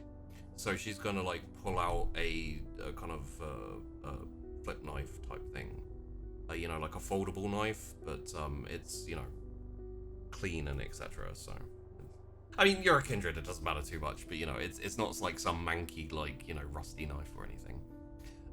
The one thing I want to make sure it's not made of silver. It is not. Okay. Stainless That's steel. it. Stainless steel. Good. Good. And she goes for like the palm of the hand. Yeah. And then just cuts that open, and a little bit of blood like blossoms, and she moves her face down, and this will be a rouse check. Okay.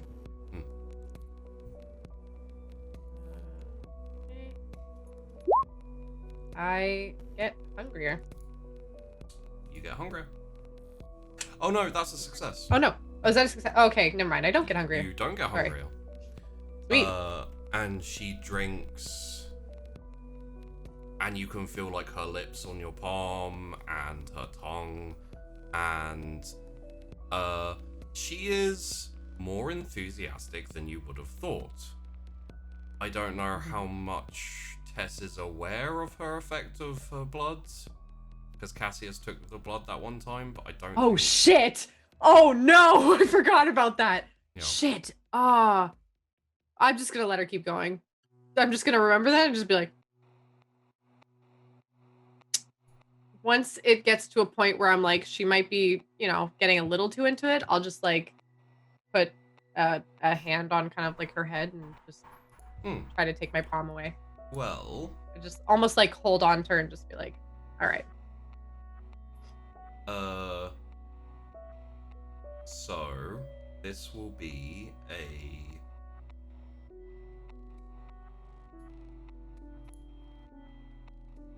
Fuck, I completely forgot about that. Oh no. Oh yeah.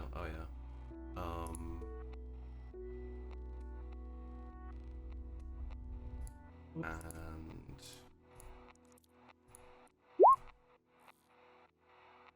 okay. Uh-oh.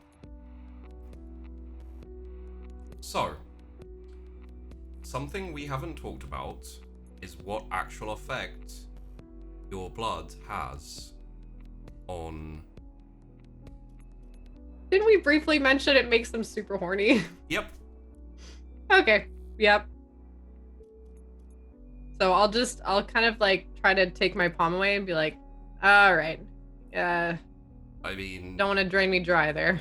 yeah. Like, what are you like? I'm not like pulling it away. I want to be gentle, just like start kind of closing my fingers and just kind of lifting her face up. Just like, okay. Yeah. Breathe. Which means that as you like lift her face up away and she doesn't resist, you now have your hand under her chin and you're about this far away and she is staring at you with severe intensity and breathing a little bit heavily. And then her hand comes out towards your face. And I'll just kind of hold it there and be like, are you sure?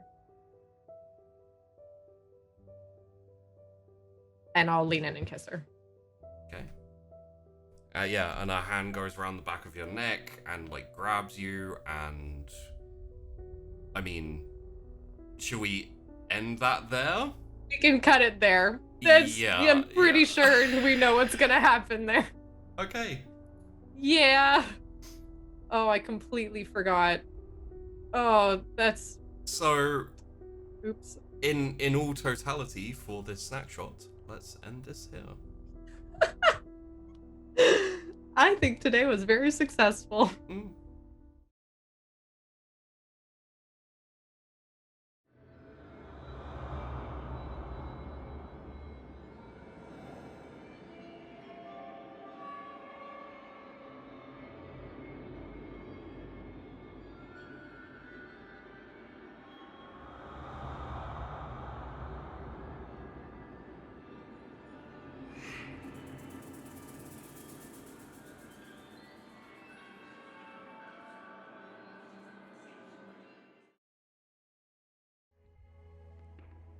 Cassius, you are currently back at your haven at the camper van and woods, and is it an RV? I think it's an RV actually.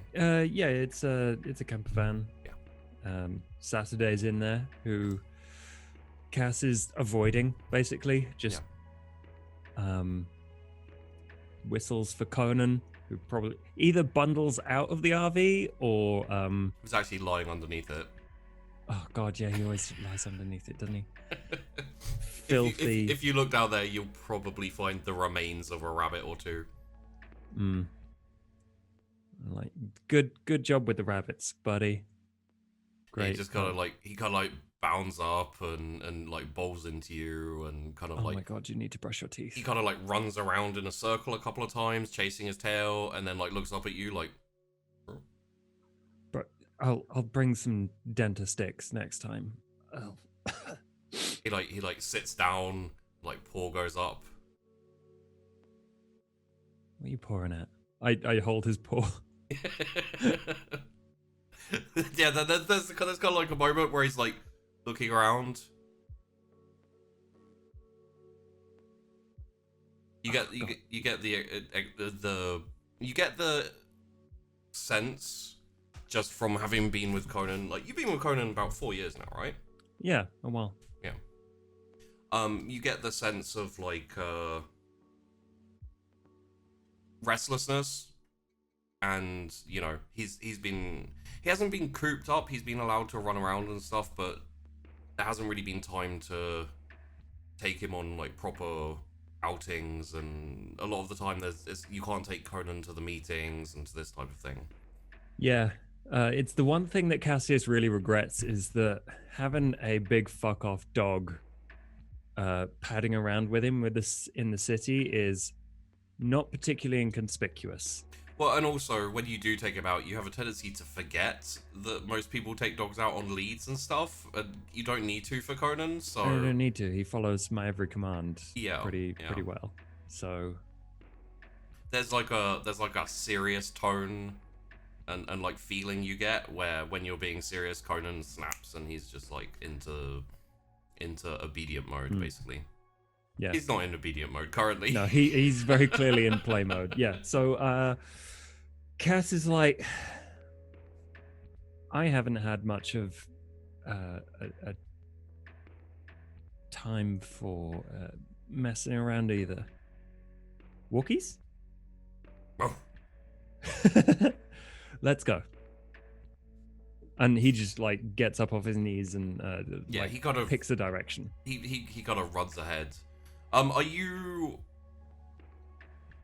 kind of like, when you say walkies, is it as in let's go and just wander, or is it kind of let's go and have fun but also keep an eye out for anything to snack on?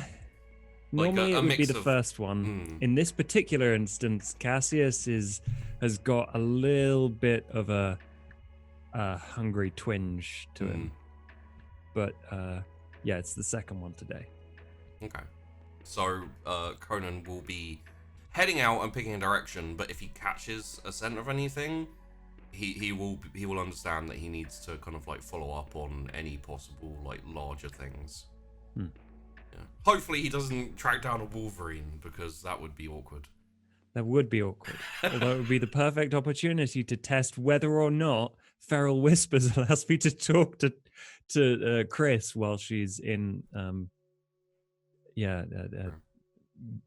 Wolverine mode. It would again be kind of like more impressions and feelings from Chrys, as opposed to, you know, sorry, every time we talk about Chrys in Wolverine form, I go back to the moment where she went to Wolverine, and that's just like beautiful. I love that bit. So yeah, Conan heads out and starts trekking through the woods. And it is probably about 1 a.m. Most likely you got up and done some other things today, but yeah, think there's some free time through the rest of the day today, and you have been a little bit hungry recently. He's used a lot of his blood in his endeavors. There was the whole Saturday excursion and impromptu. Yeah, he's ruminating on Saturday. He's ruminating on Tess, and Gravestone, and is just kind of very slowly sauntering through. Like, I imagine these woods. I don't know. if we've described them properly, but I'm imagining them as mostly like oak and like old English trees that are like kind of damp most of the time. You know, that like mushrooms everywhere kind of forest, lots of leaf foliage on the floor, very dark colors to it, not like a bright, sparse birch forest or anything like that. It's one of those things that you would have picked up on and noticed. Probably no one else would have. It is I'm not going to say ancient forest, but it has that feeling of like being a little bit oppressive, being a little bit you know, have you ever wandered into like a proper deep forest where you get to a point where you know there's no kind of like signs of humanity? Yeah. You know, it's not like there's no paths apart from maybe some animal tracks. And people don't seem to come in here that much, so they probably don't question why there's always like at least a small amount of mist and fog, like just going through, even if it's a warm day and sunlight and moonlight indeed find it hard to penetrate the forest at all. It's like thick canopy above, lots of trees like packed in quite close, very random. Like if you were to look back into the past and see, you know, back when England was much more wild and much less populated, then this is kind of like the feeling you'd get just out in the wild somewhere. Yeah. Probably the influence of Gravestone. Probably. I imagine as well Cassius is probably semi paying attention. If he's ruminating on Tess and Saturday and Gravestone, he's probably putting pieces together in like a future or even like imminent future kind of way. Yeah. I think he's considering, and like he's picking up sticks and he's chucking them for Conan while he does it, but mostly his mind is occupied by the fact that if he wants to achieve anything of, I guess, what could be considered personal goals, then he's going to need a contingent of mortals. So he's like piecing together where all the different people that he has like, I guess, vowed to help can be put together for partially his own ends, but to help him achieve what he ultimately wants, but also to make them stronger as a unit. So he's just like considering various permutations, where he would do it, who he would ask, what he would ask of them, that sort of thing. And I mean, he's seen organizations like this, like not just the Blessed up in Sunnytown, but like further back in his life with Dusty, and then even before that when he was younger with his parents. Like, so he's seen, I wouldn't say he's seen the good and the bad. He's seen how bad things can get, and also like how good things can get. Like, I don't know how much of it is conscious for Cass, honestly. But I do think that he's aware of what revolts him about organizations like the Blessed, and the Blessed is definitely something that would, like, he would kind of viscerally reject. Absolutely. In its core, because it's not just a lie, it's also like extreme manipulation. Yes. He is considering essentially the difference between a cult and a religion. Which not so easy to differentiate. No, there are lines, but they can, aside from perhaps time, which he has plenty of, he's realized. Oh yeah. It's 1:32 a.m. Still many more hours in the night. Not many more. But now that he's like come to some sort of conclusion about, I guess, what his ultimate decision is here, he kind of puts it aside and he's like, "Okay, Conan, let's find some food. Where were those rabbits?" You realize that while Cassius has been, Cassius realizes while he's been in his head, while he's been kind of analyzing all of these factors and compartmentalizing them, when he comes out, Conan's just kind of like, he's gone still, he's like tense a little bit, and you can sense through just the basic bond that there's kind of like a scent on the wind, something slightly larger than a rabbit. So he's obviously picked up something. It's a little ways away as far as you can tell, but he's kind of like, his head turns back, all kind of like no hint of playfulness or like dicking around. Okay. It's ready. It's like, I found something, ready to hunt. Cool. Cass is going to think, as long as it's not a wolverine, let's go, let's do this. We're going to he's going to give some commands to Conan to very carefully lead us to the thing that he senses. So Conan kind of like adopts a more prowling like gait. So it's more geared towards stealth than speed, and like heads off through the woods. As you approach, it becomes apparent that you're getting closer just from Conan's motions. Give me a wits awareness, just see if you can pick up What this is. the trail and what this is and etc. as well. Okay. That is 2 successes. It is 2 successes. You're not sure exactly what it is. It's definitely not a deer or anything like big. It seems to be like fairly close down to the ground, but bigger than like a rabbit. Bigger than a rabbit. Smaller than a deer. Another dog? You would guess no from Conan's, like. Yeah, unlikely to try and hunt down another dog. Also unlikely in the woods. Maybe a fox. Maybe. Would you like to try and get a bit more impression from Conan? What you're going after here? Yeah, I'm sure at the very base I can tell whether it's a preferred kind of prey to him, I guess.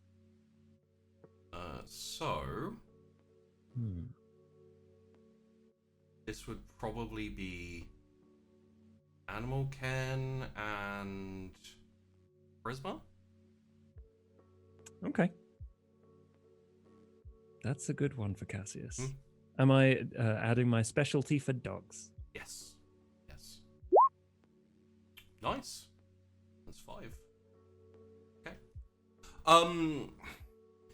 It seems to be. Honestly, there's not that much it could be. Like, the majority things it could be is like a fox or a badger. Oh yeah, badger. Bigger than a rabbit. Maybe a hare. Yeah, probably like in the woofy brain would get translated as rabbit. Bouncy floppy ears. Like yeah. Possibly a squirrel, but squirrels tend to be smaller though. Yeah. Okay. Given the kind of like slower moving and like lower to the ground of it, you could probably guess it's a badger. Ah, badger. Okay. Like fairly large badger out here in the woods. You know what? it's also something you've probably noticed out here in the woods. Things do grow a little bit bigger. Not much bigger, just enough to be vaguely noticeable. Okay. Chrys wouldn't look out of place here, though. A little bit. Mainly because there are no Wolverines in the UK, but It's just a vicious badger. That's all it is. one of the like sidebar. One of the bad points of the UK for vampire is there aren't that many animals to actually hunt. You can't go hunting bears or wolves or whatever. No. It makes feeding from animals a little bit harder. Unless you Horses. go to a zoo. Yeah, you could live in a zoo. Every time there's a chronicle featuring Gangrel and Nosferatu only, immediately everyone's like, right, first trip to the zoo, get our family. Yeah. I want a boa constrictor, I want a bear. It's like, raid the local zoo. I bet local zoos are well pissed off with that. Yeah. Especially the Scottish ones are like, stop stealing the penguins, stop stealing the panda bears. It's too much. You know that if there was a chronicle with that, then it would be everyone would immediately want like cute animals like penguins and that type of thing. It's just like, one person has a marmoset or something. It's just like, why would you want a marmoset? It's like, look how cute it is. But yeah.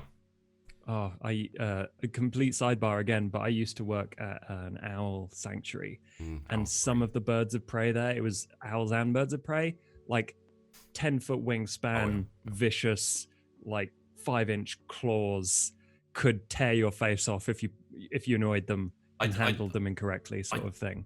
I did consider an owl because I was like, they're quite big. Owls can get pretty big. Yeah. Birds of prey, not so much in England, but still. Like kestrels and stuff. Herons, I guess. Not a bird of prey, but big. But yeah, you'd consider this, from what you can tell, it would probably be enough to sate the hunger. Good. Yeah. Because now he's considering all his options. He's like, if I have time tonight, I might go somewhere else. I'm hungry for that. Conan kind of goes down onto his belly and does the dog shuffle, like the creeping closer dog shuffle. But there is also like a tendril of question at you as to whether you want to do this yourself or whether he's like, is he herding? Is he incapacitating? Kind of thing. My orders to Conan, I think, are to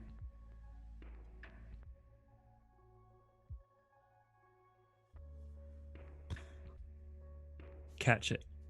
I think it's his job to catch it. I could attempt to charm this animal somehow, but that would probably take more blood than it was worth. And you do have Conan with you for a reason. He is a big hunting dog. So I will have you roll for Conan, and I will roll for Badger. Okay. I believe Conan has 6 die for... Yeah, he's the guard dog on the animals page, right? Yeah. So... Maybe 7. Is this a brawl roll? It will be an athletics to begin with. Because he's gonna take off, and then the badger's going to obviously startle and take off. Yeah. And then so it'll be to catch, and then it will be then it will be brawl. Yeah. I think that's for him 5 dice. Okay.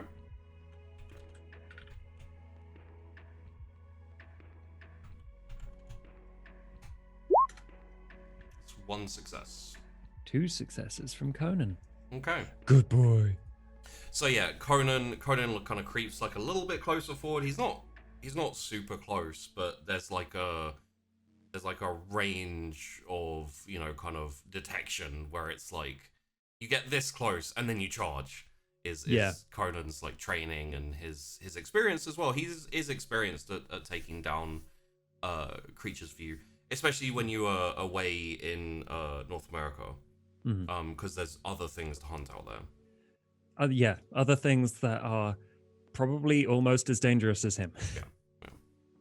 And he's probably actually a little bit like grumpy about being in the UK because there's nothing like challenging so much. A deer maybe because they're quite fast, but like badgers and stuff, they're a little vicious. They can nip and stuff, but they're not like giant claws like coming down and like.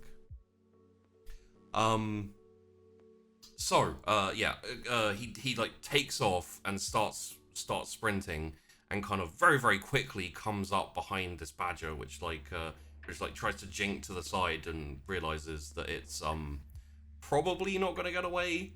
But regardless, because it is currently running away, Conan will get a strength brawl.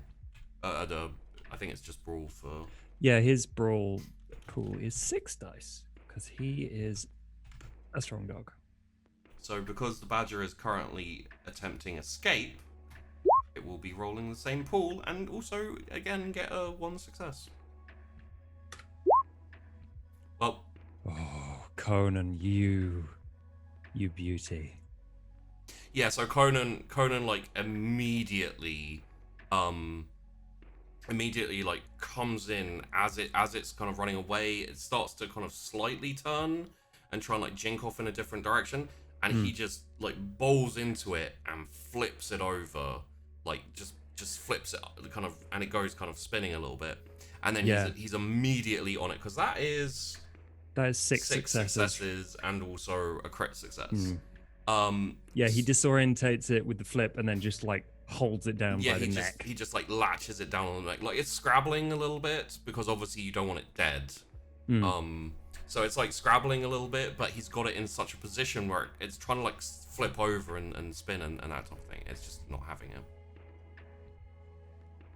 At this point, Cass doesn't want to cause Conan any more problems by having to like have this thing try and scratch his eyes out. So he's immediately going to sprint and like sink his fangs in. Yeah.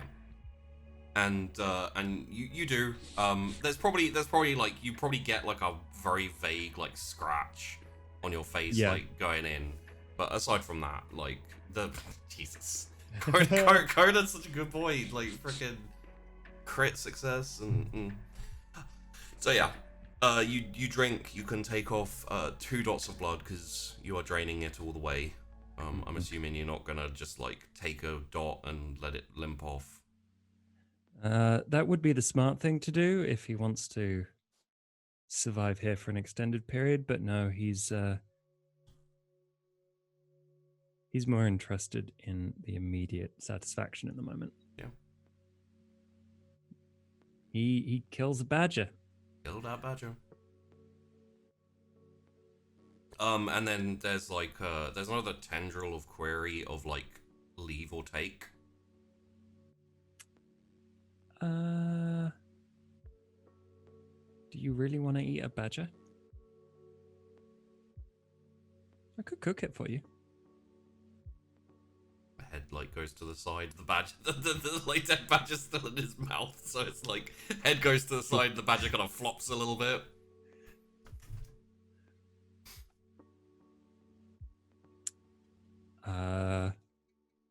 Yeah, sure. Okay. So do you want to keep walking for a bit, or would you like to start heading back? You've gone for about probably 20-30 minutes. Yeah, he walks for a little bit and then makes his way back. Okay. And then prepares a badger and meanwhile gives Conan some dog treats. All right.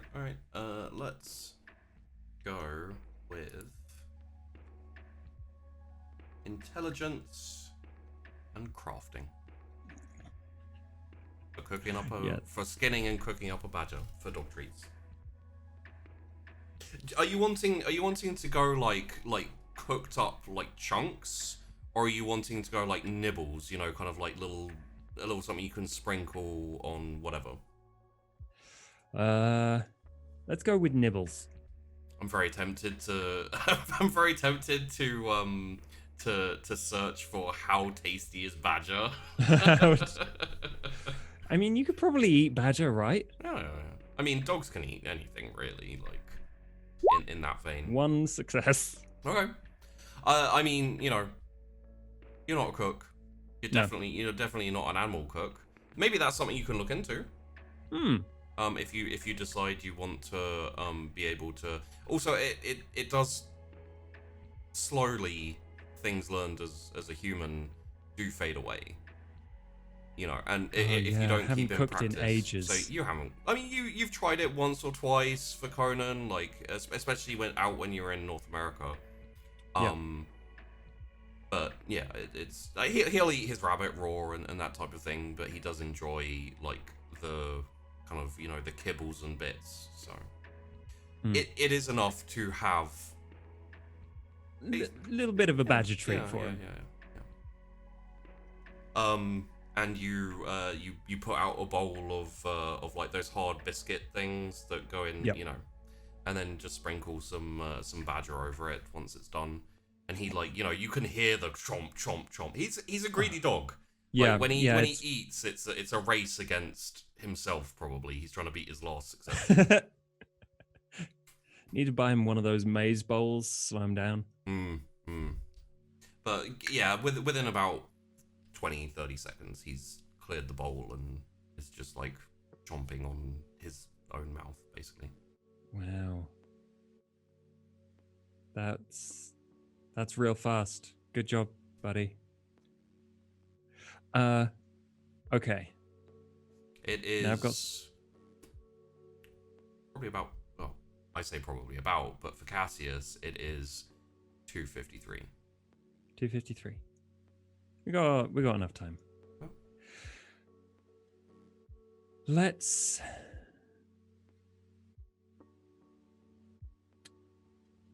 You've got a friend, Conan.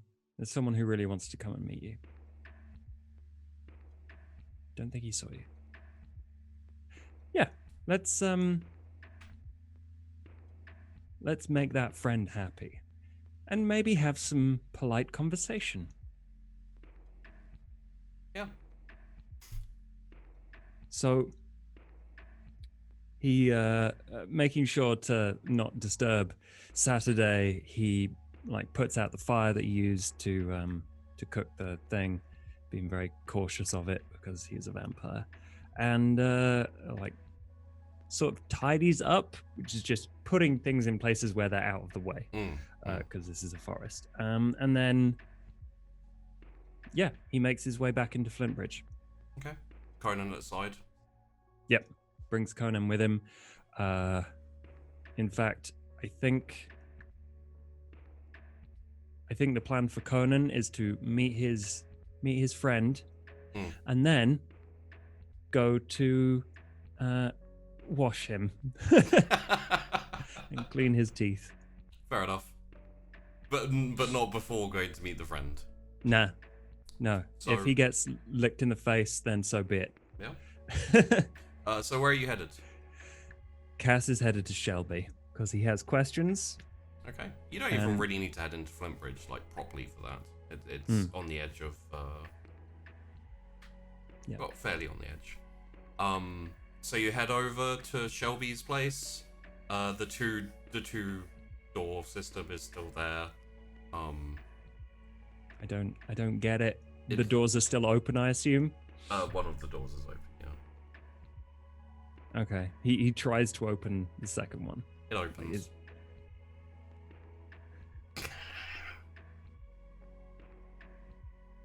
Oh my god. Shelby's gonna get himself killed. Whatever. Not my problem. Yeah. Okay. Yeah, he heads through the second door, and Yeah, it goes into a that traditional hallway, and then you know where Shelby was before. He was down the hall to the left. yeah, he on his way through the hallway and into that room, he's like, "Hey, Shelby, I brought a friend for you." Hello, who's that? Oh, come on. You don't remember me? It's not been that long. Cassius? Yeah, you got it. Oh, hello, Cassius. And like you hear like scrabbling and moving of things, like, you know, like it almost sounds like a huge table being like,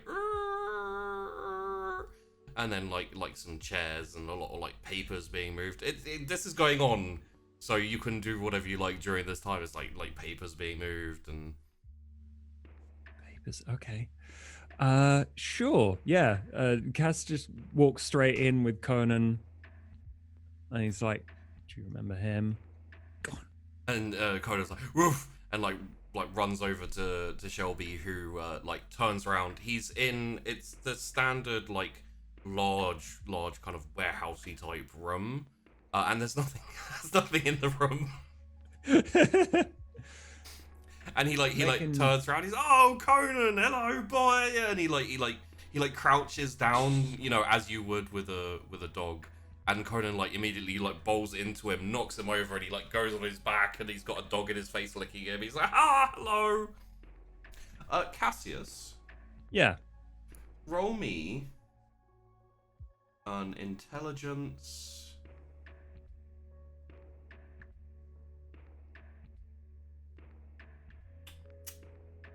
I'm not sure what else it should be. Me either. Roll me an intelligence resolve for this.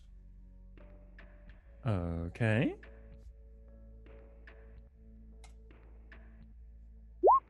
Three successes. Oh, okay. There's a tendril of something. There's something that's been like on the edge of Cassius's mind, and he hasn't paid it attention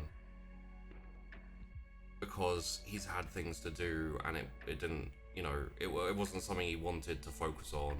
It was compartmentalized. It was the ghost of a thought. Right. My question is, would you like to pick at that thread? I think I know what you mean, so yes. Okay. As you watch Conan happily and playfully play with Shelby, and you know Shelby is saying, "Oh, Conan, it's so nice to see you again." When he says again, you're like, "I've only had Conan for 4 years." Last time I was here was 9 years ago. Last time you were here was 9 years ago. And I didn't have Conan. You did not have Conan. And that was the last time I saw Shelby. That was the last time you've been back.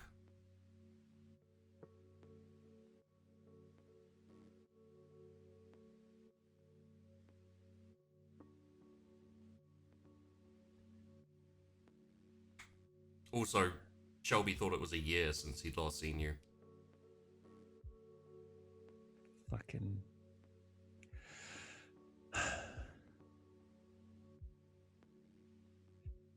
Hey, Shelby, what's the time?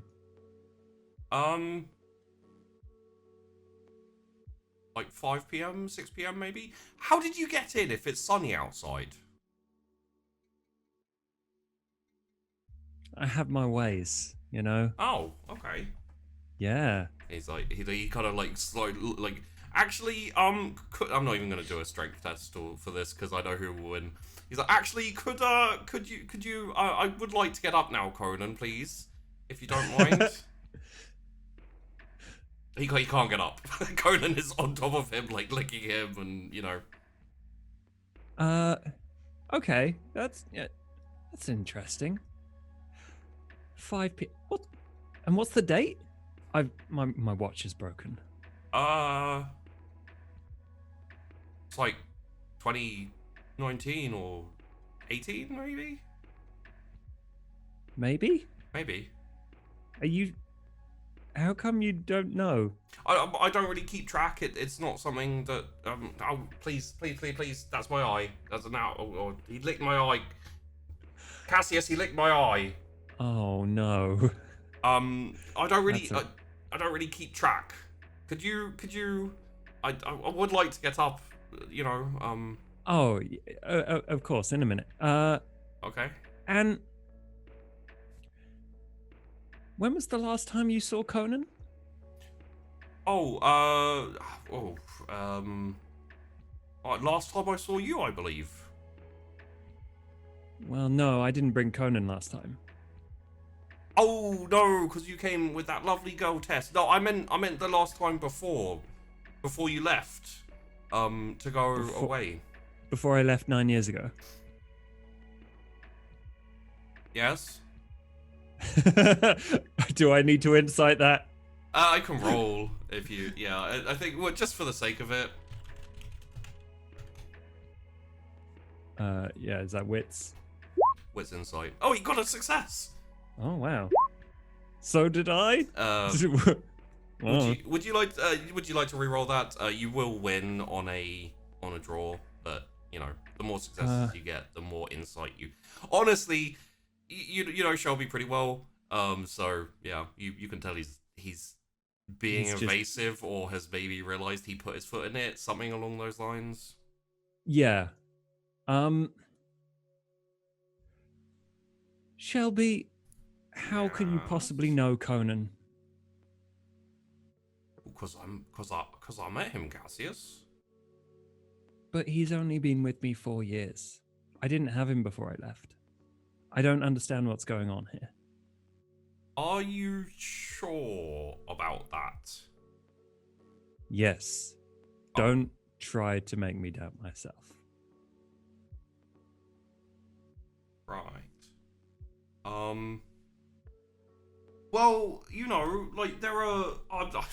I mean, and take it from me, I'm someone who knows a little thing about the arcane arts and the occult, and like things are. There are things that you just can't explain, Cassius. Okay. Can I get up, please? But there are some things you can explain. Right. Yes, there are. Like why your dog is still pinning me to the floor and I'm not allowed up.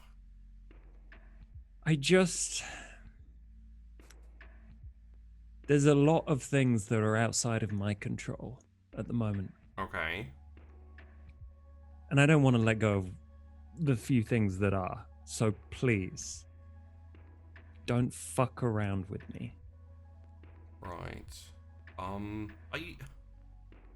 Could I just say, Cassius, as your friend, maybe let this one go?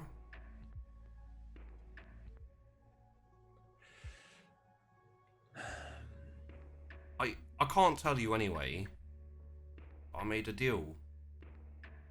With Winona. With Winona. Yeah. Until you take your own path and you can make the choice for yourself, I'm not allowed to... What choice? Whether to remember?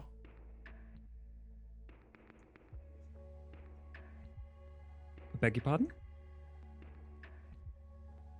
I can't say anymore. Did you do something to me? Yes. Because remembering's been a real problem for a lot of kindred around me. Did you do something to them? I did. Well, me and a few others. There are others? But I have a few friends, yes. Look, let me up. Let me sit down at least. We can talk about this. We're not going to go anywhere. Conan, get off him. Oof. And Shelby like waves a hand and a couple of like just really basic wooden seats, you know, just pop. And he kind of like pulls himself up. Oh god. Oh my back. Oh my eye is wet. Oh. Oh yeah, he had a badger. You might want to wash that. Oh. Okay. And he like sits down. Please come on. May as well sit. Okay. Well. I should talk to Winona before we go any further. You know, I think we all should, but none of us can. He's dead. Like his face kind of goes blank for a second, and then his, you know, kind of like a fairly not a super like sad, but sympathetic at the very least, like countenance takes over. Oh, I'm sorry to hear that, Cassius. I don't have much interaction with the world of the night and that whole, but It's probably for the best. he was kept by his agreements, and unfortunately, I think that means you can, if you want, you can make your choice. You don't have to. I would advise you not to, but Why? you knew Winona. Yeah? There are always reasons why people we care about and who care about us do things. Some things need to be forgotten. Some things are best left not remembered. I would suggest that maybe you take a moment at the very least to think about whether you want to remember something that Winona took from you. I have spent a lot of time pondering the two sides of Winona. I had an immense respect for him, but sometimes he made poor decisions. I've spent a lot of time considering all the other people that didn't have a lot of respect for me and tried to manipulate me or use me or change how I felt about things. And asking people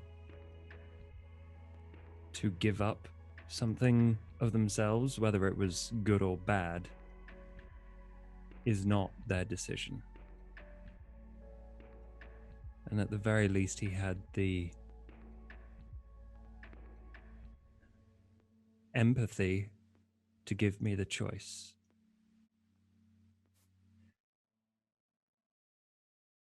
Well,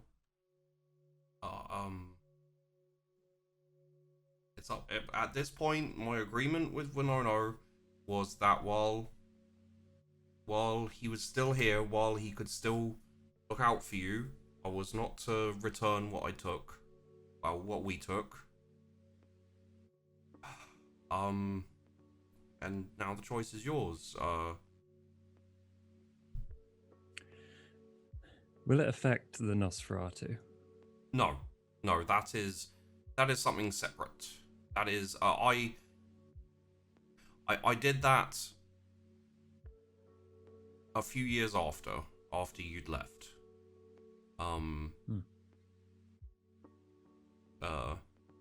So that was just to. Was that before or after you met Conan? That was before. When you left Weirgate. I'm not great with. I think about 7 years ago, maybe 6 years ago. And then you, of course, you there were some problems, so I had to visit you in North America. Which is when I met Conan, about a year ago. I have years missing. Yeah.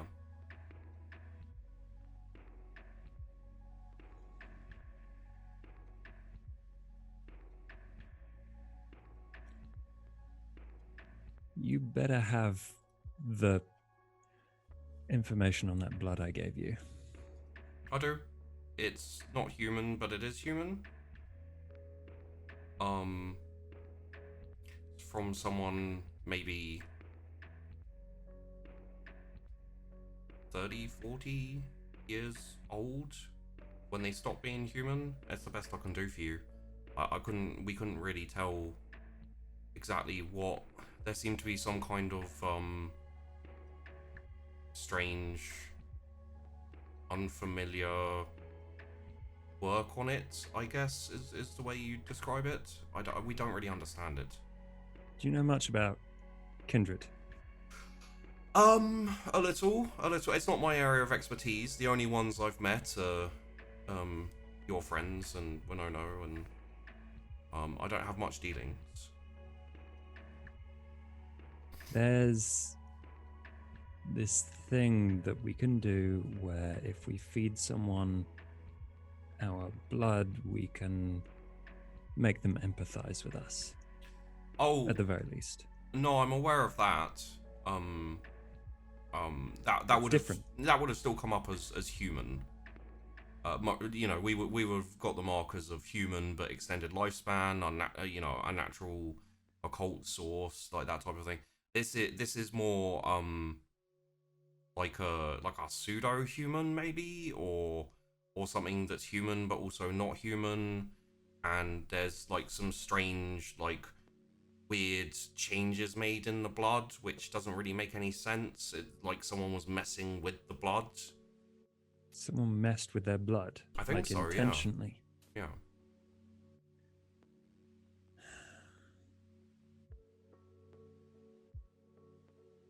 That's the best I can say. Maybe it was the Tremere. Maybe they all meant to go missing and then fucked with people so they'd set on fire. I don't know. I'm afraid I can't really help you with that. I just did I did what I could me. with the blood, I'm afraid. There is something you can help me with, though. Okay. Tell me what I missed. As in, like, tell you your missing years? Yeah. I don't know. Or I have a vague concept of what you went through and what it was, but Then how am I supposed to get that back? and he kind of gestures to the side where there's a like a kind of metal cabinet with like a little table on the front, and on top of it is like a little kind of paper balloon with a light inside. That's where it is. We took them out and created new memories, new experiences, something a bit nicer, a bit more palatable, under Winono's request. So if you I mean, it is as per Winono's request, and Cass gets up and moves over to the paper balloon. yeah, it's yours. If you break it, you get it all back. On top of the memories you already have, you'll be able to tell the difference, I believe.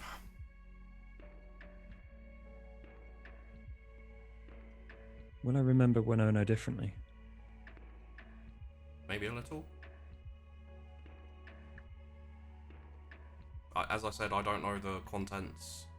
All I know that is it was bad enough that he promised us basically anything to get rid of your memories.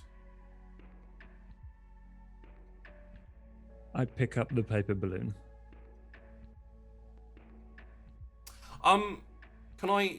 Could you maybe not do it here?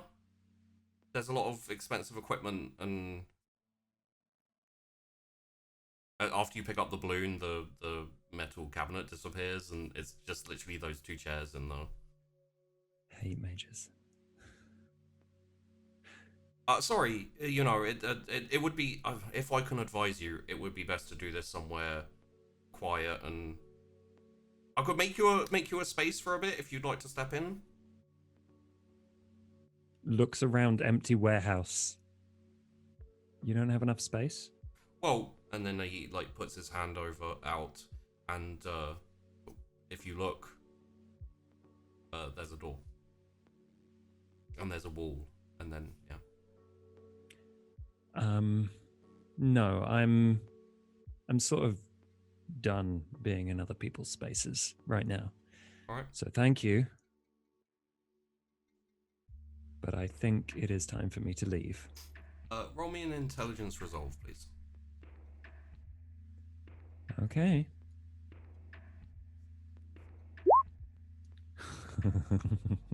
Oof. That's 3 10s there. Yeah. There is a thread. There is something that is tugging at your mind with you holding this. Would you like to explore it? It's a flash of memory that you don't remember. Oh. Yes.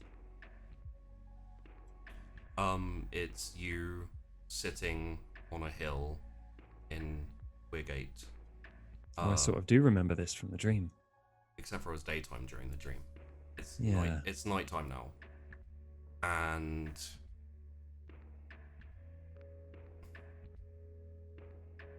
as you're like looking, you see like the hills in the distance, the far away horizon, and you realize the sun's going to be coming up very soon, and you're not moving. And that's when you feel a hand on the shoulder, and Winona sits down next to you, and you can see like his lips moving, his eyes are very concerned, he looks a little bit rushed. You can't hear what he's saying though. And then the thread of it just vanishes. But it's exactly the same as your dream, which was in daylight. Except for it was at nighttime, at like close to the break of dawn.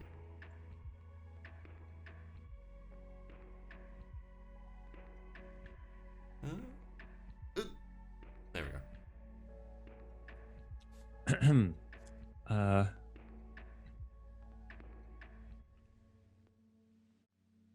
Cassius is going to call Conan to him, Conan trots over. and he is going to leave. Okay. You head out. Where would you like to go? You hear. I'm imagining that Cassius is just ignoring, but you hear Shelby say, "Oh, see you later, Cassius. Let me know if you're coming back." And like, Will do. very worried tone of voice. Yeah. And Cassius doesn't know what to do, so I think he's going to try and find somewhere he feels safe. Would you like to go to that hill? It's about, Is that a place he remembers in Weirgate? yeah, about a 10-minute Yeah. walk. Yes, then yes. Okay. It is 3:30 a.m. What time does the sun rise? About 7 a.m. at the moment. Okay. Yeah, he goes there. You head to the hill. I'm assuming you want to sit down in or around the same area that you have from the dream. Yes.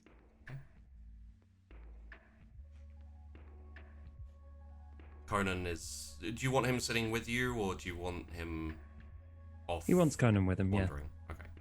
So he sits down and he's kind of staring off down the hill. It's quiet. It's away from the city a little bit. It's got a really nice view, hills and whatnot.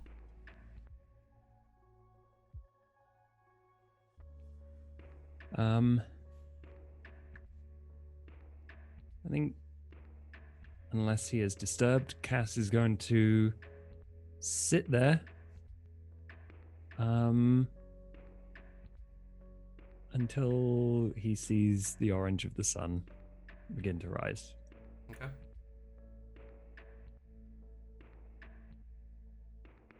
Yeah. Hours go by. Conan, you hear his breathing, but aside from that, he doesn't fidget. He just sits still, waiting. Yeah, he like every now and again gently scratches or strokes Conan and lets him wander if he wants to. Especially because of your innate sense of time, you do realize as the dawn is slowly coming closer, it gets to 5 and then 6, and then like the sky just very barely starts to light up a bit, and then it starts getting closer, How close would you are you leaving this? He's going to leave it so that he has just enough time to get back to the to Winnie's place. Okay. If he needs to. And at that point, he's going to smash the paper balloon. When he gets back to Winnie's. No, before he gets back to Winnie's on the hill. Okay. So it's probably about 6:20. Got about 40 minutes. Leave it reasonably safe. And then you don't even have to smash it on. You just crumple it and it dissipates into nothing. And you are accosted by memories. London during the fall. Working with Clay Fraser in a squad of younger Kindred looking to deal with Second Inquisition squads, death squads. There's a flash of memory where you and Winona attack a death squad about to burn Clay Fraser at the stake.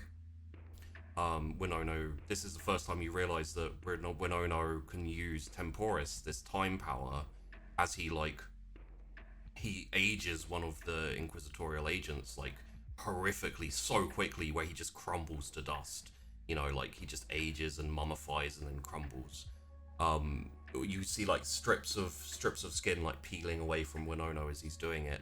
And you rush in and take out one of the inquisitorial agents. Winona takes out a couple of others. You say, save Clay from the stake. Then there's Celine and Kaba. You see them. You never worked with them, but you see them fighting. Kaba's got this big, long kind of almost Nodachi sword that just huge shears through people. And you see bullets bouncing off Celine and her punching her fist through people's heads and stuff like that. It was chaos and it was war and it was bloody and horrific. And then you come to a scene where you have no attachment to this memory. It's it wasn't you doing it, and it is just I'm not going to go into graphic detail. It is the massacre of multiple families huddling in a house. You remember a battle, and then you had to run away. You were separated from Clay and the other younger Kindred who were in the squad. A couple of them spoke Russian.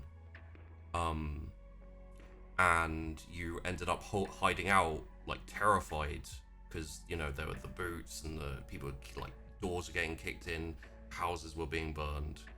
And when the danger started to pass, all of that, fear, all of that, anger and hate and all of that just disappeared, and you were just a statue, stone cold. And then you heard a movement, you investigated, there were people, just regular humans, families kind of huddled down, and you just, for whatever reason, which you still don't know to this day, it ripped them all apart. Winona came and found you, took you out of London, abandoned his post for a little while, and brought you to Weirgate again. And then you recovered, but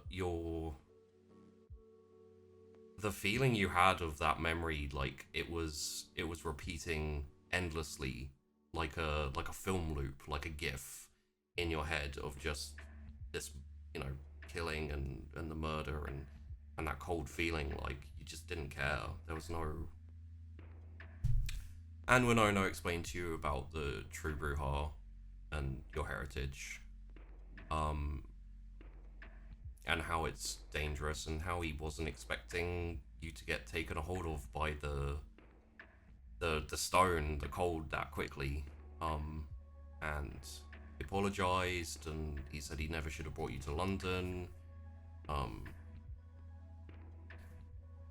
And then you came up here to burn, to just wait for the sunrise to burn you away.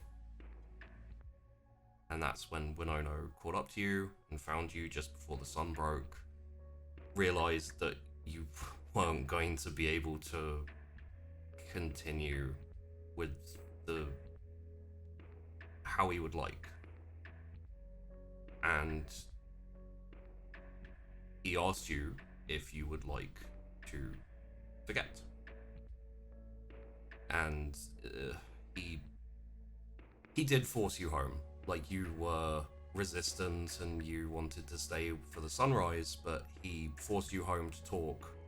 And it was arguing and shouting, and he punched through a couple of walls. But eventually you did agree to try and resist the cold and lose your memories of what happened and head out and go somewhere else for years to find some peace and he suggested going to visit his kinfolk in North America.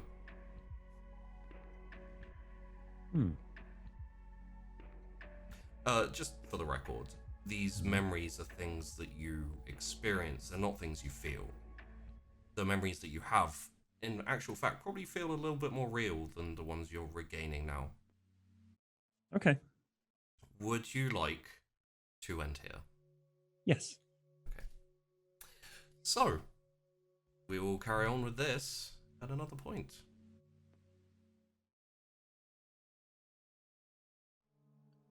Hello everybody, and welcome to another Sunkissed Q&A. I am very graciously joined by Tash, who has agreed to field questions, which will probably be along the lines of, why are Wolverines so freaking cute when they keep their mouths shut? But when they open them, they're fucking terrifying. Wow. Okay. I see how it is.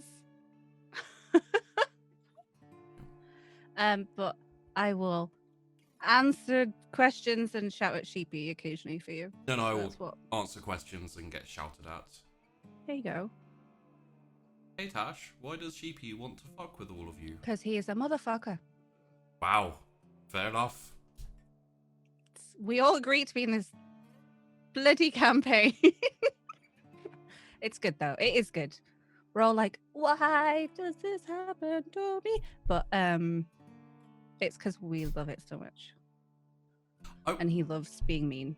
I love stories. And I love plot hooks. And I love storylines that all interweave together and make sense. And, you know, hey, it wouldn't be interesting if it was just like, you had a nice day. It was... I think that would be interesting. That would be weird in Weirgate. We can't have a nice half an evening. So is Chrys dating Aiden? Just want to confirm. No, he's like the weird, irritating younger brother she never had. Why? Oh, so I can give a piece of information that not everyone knows. I think I told you, Tash. I don't know. Have you told me? Until you say what it is, I don't know. Aiden is gay. You did tell me that, yes. Yeah. Not all of my characters have sexualities. If it's not important, it's not something I think about. But some characters, it is. Usually, if there's a possibility of romance with the PC, I'll consider their sexuality, and it just made sense to me that Aiden would be gay. It's like Lamia is also gay. So no dating him. No. Either way. Will Mac try and get a machine gun? Probably. Hey, Sheepy and Tash, what Mac did wrong? Do you want a list? I'll bring up a list. There's a long list. Tash is keeping a list. There was also hashtag Sheepy did nothing wrong ? Technically a question. I'll say yes. She did nothing wrong. There was no Miss Hart snack shot this week. but we have a few thoughts and possibly a guest soon.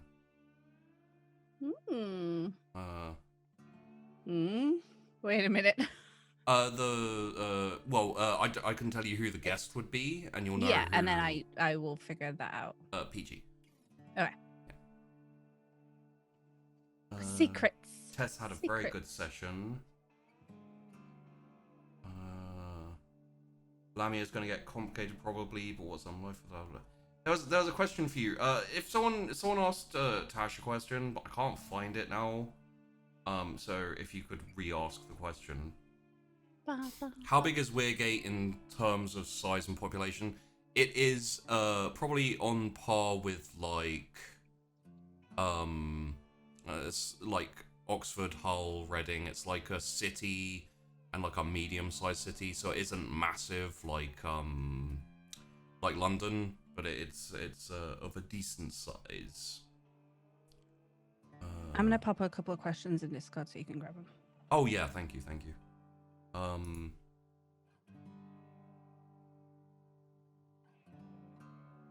When are we gonna get some dirt on Mac?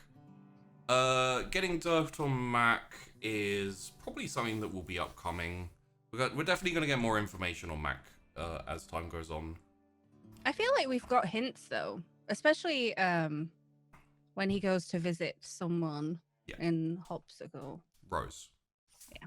And also the last time especially, because we met another member of his family. Mm-hmm. So it's interesting.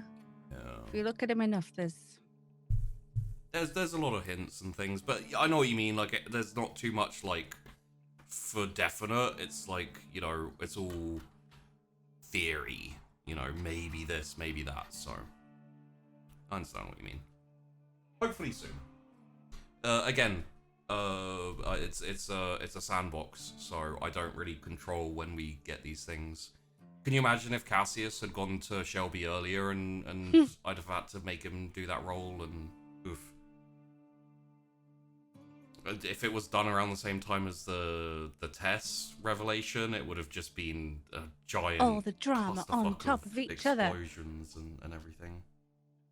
I think like our characters take dramatic events very differently as well. Yeah. So Mac's stuff is a bit more understated in my opinion. He's less affected it doesn't mean it's by not, the, you know. It's not to say it's not a big deal. It's just Mac probably won't make a big deal of it. Yeah, he kind of internalizes these things a bit more, and like Chrys runs away, Tess loses her shit and then recovers. Cassius internalizes everything and freaks the hell out, and then, you know. What does Tash feel about the Cass and Hashen thing? Was the question. And yes, that was the question, and it's a great question. So yesterday, what day are we on? I don't know what day it is anymore. It is Wednesday now. It was not Tuesday yesterday. Not yesterday. Monday. Whilst we were making the deal, I was freaking out because it was like a dilemma between a major boon and letting people feed on us, and then the questions of how they're going to react to Tess, questions of if they're going to look at the NPCs, so how Sullen and Cabra are going to take that. So I think I put up a fair argument as Chrys, even though I really didn't want to do it. I was like, I really don't want to do this deal. As Tash or as Chrys? Chrys was like, it sounds not great, but she trusted Cass that he thought it was the right thing to do. Whereas Tash didn't want to do it even Tash slightly. was like, no fucking way, I want to do this. But we've done it now, and we're going to deal with the repercussions at some point. Yay. Damn it. So about 500,000 people, question mark? I'm not great on like the sizes of cities and how many people, but I'll say yes. Just a bunch. A bunch, yeah. There's a lot of people there. Yeah. How bad is it going to be when the Hashen taste test? That's the real question, isn't it? Really bad. It could be fine.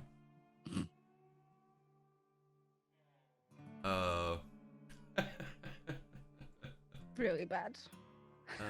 Just them knowing the power of her blood aside from the horniness. Yeah. It's gonna let's be see. interesting though. For someone who knows very little about this game, is it strange that these characters are all in a coterie together since they're such varied groups? Do you mean the coterie? Memorie? Memorie? Oh, why can't I say that word?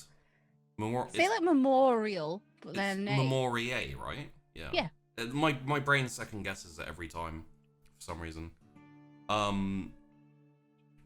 So that will need to be, but I'll say like it's most clans aren't like factions. yeah. Most are share blood like they are. The clans are like extended family, inverted commas. It'd be like meeting someone who was also related to William the Conqueror. There's not that much connection unless it's like very, sire, child. So for them to all be from different clans isn't weird. Like, it happens a lot. I thought it was kind of weird, so it's nice to know that. Well, it's the same with all of them, really, except for the wilds, but that's just because they're mostly Gangrel and a few others.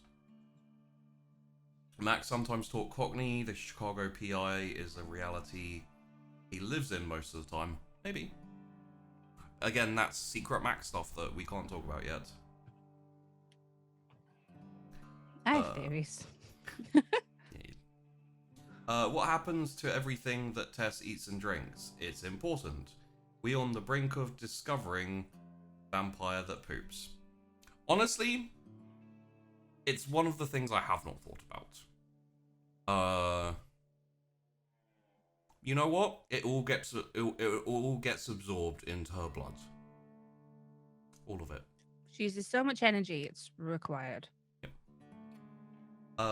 Does Clay know about Cass's lost memory? Yeah. I was gonna guess, but yeah, I think so. Yeah. I think so. Do you guys? So this is something I talked to Josh a little bit about this. Because obviously, like we're running short on time. I didn't want to give the whole extended version of events and stuff, and also we can probably do like a flashback snapshot to London times for Josh as well, which could be interesting. Could get a guest in as Winnie, maybe. Who knows? But basically, do you remember the episode where Clay came down from meeting Lamia and walked down and like engaged with it was Tess and Cassius, and he engaged with both of them. Like, Tess ignored him, and Cassius was like kind of dismissive of him and angry with him, and then just asked the question out of the blue because he was curious. Do you consider us to be friends? And Clay was like, yeah. And Cassius incited him and rolled quite well. And I was like, yeah, he legitimately considers you to be friends. Poor Clay, we've been I'm treating him so poorly. I'm such an asshole. Because the clue was right there, It's not something you could have really guessed, but there's indications of it, like, from quite far back. My notes for that bit is, good to see you, smiley face. True, Clay class OTP. That's my note from that little... Do you remember when you first meet Cassius, when you first meet Clay, and he accidentally calls Cassius before being told it was Cassius? I think it's in my notes as well. Yeah. Yeah. The paranoia. The paranoia is just like, oh my god, this is maybe important. And how did the deal change with the added information of the Hakim Bane? So basically my take on it is that in battle, they find it difficult to stop drinking Kindred blood. For this instance, like the way it's set up and everything, it'd be too much of a complication. So maybe this is it's my mistake ultimately. I shouldn't have had it be that way. It just made so much sense for me that they'd make deals whereby they wouldn't risk blood bonds because they drink from loads of different people by getting hired. So yeah. Was it Kale that wanted to hold the meeting at Lamia's place? I think Lamia offered it to him and he agreed because it was a neutral-ish area.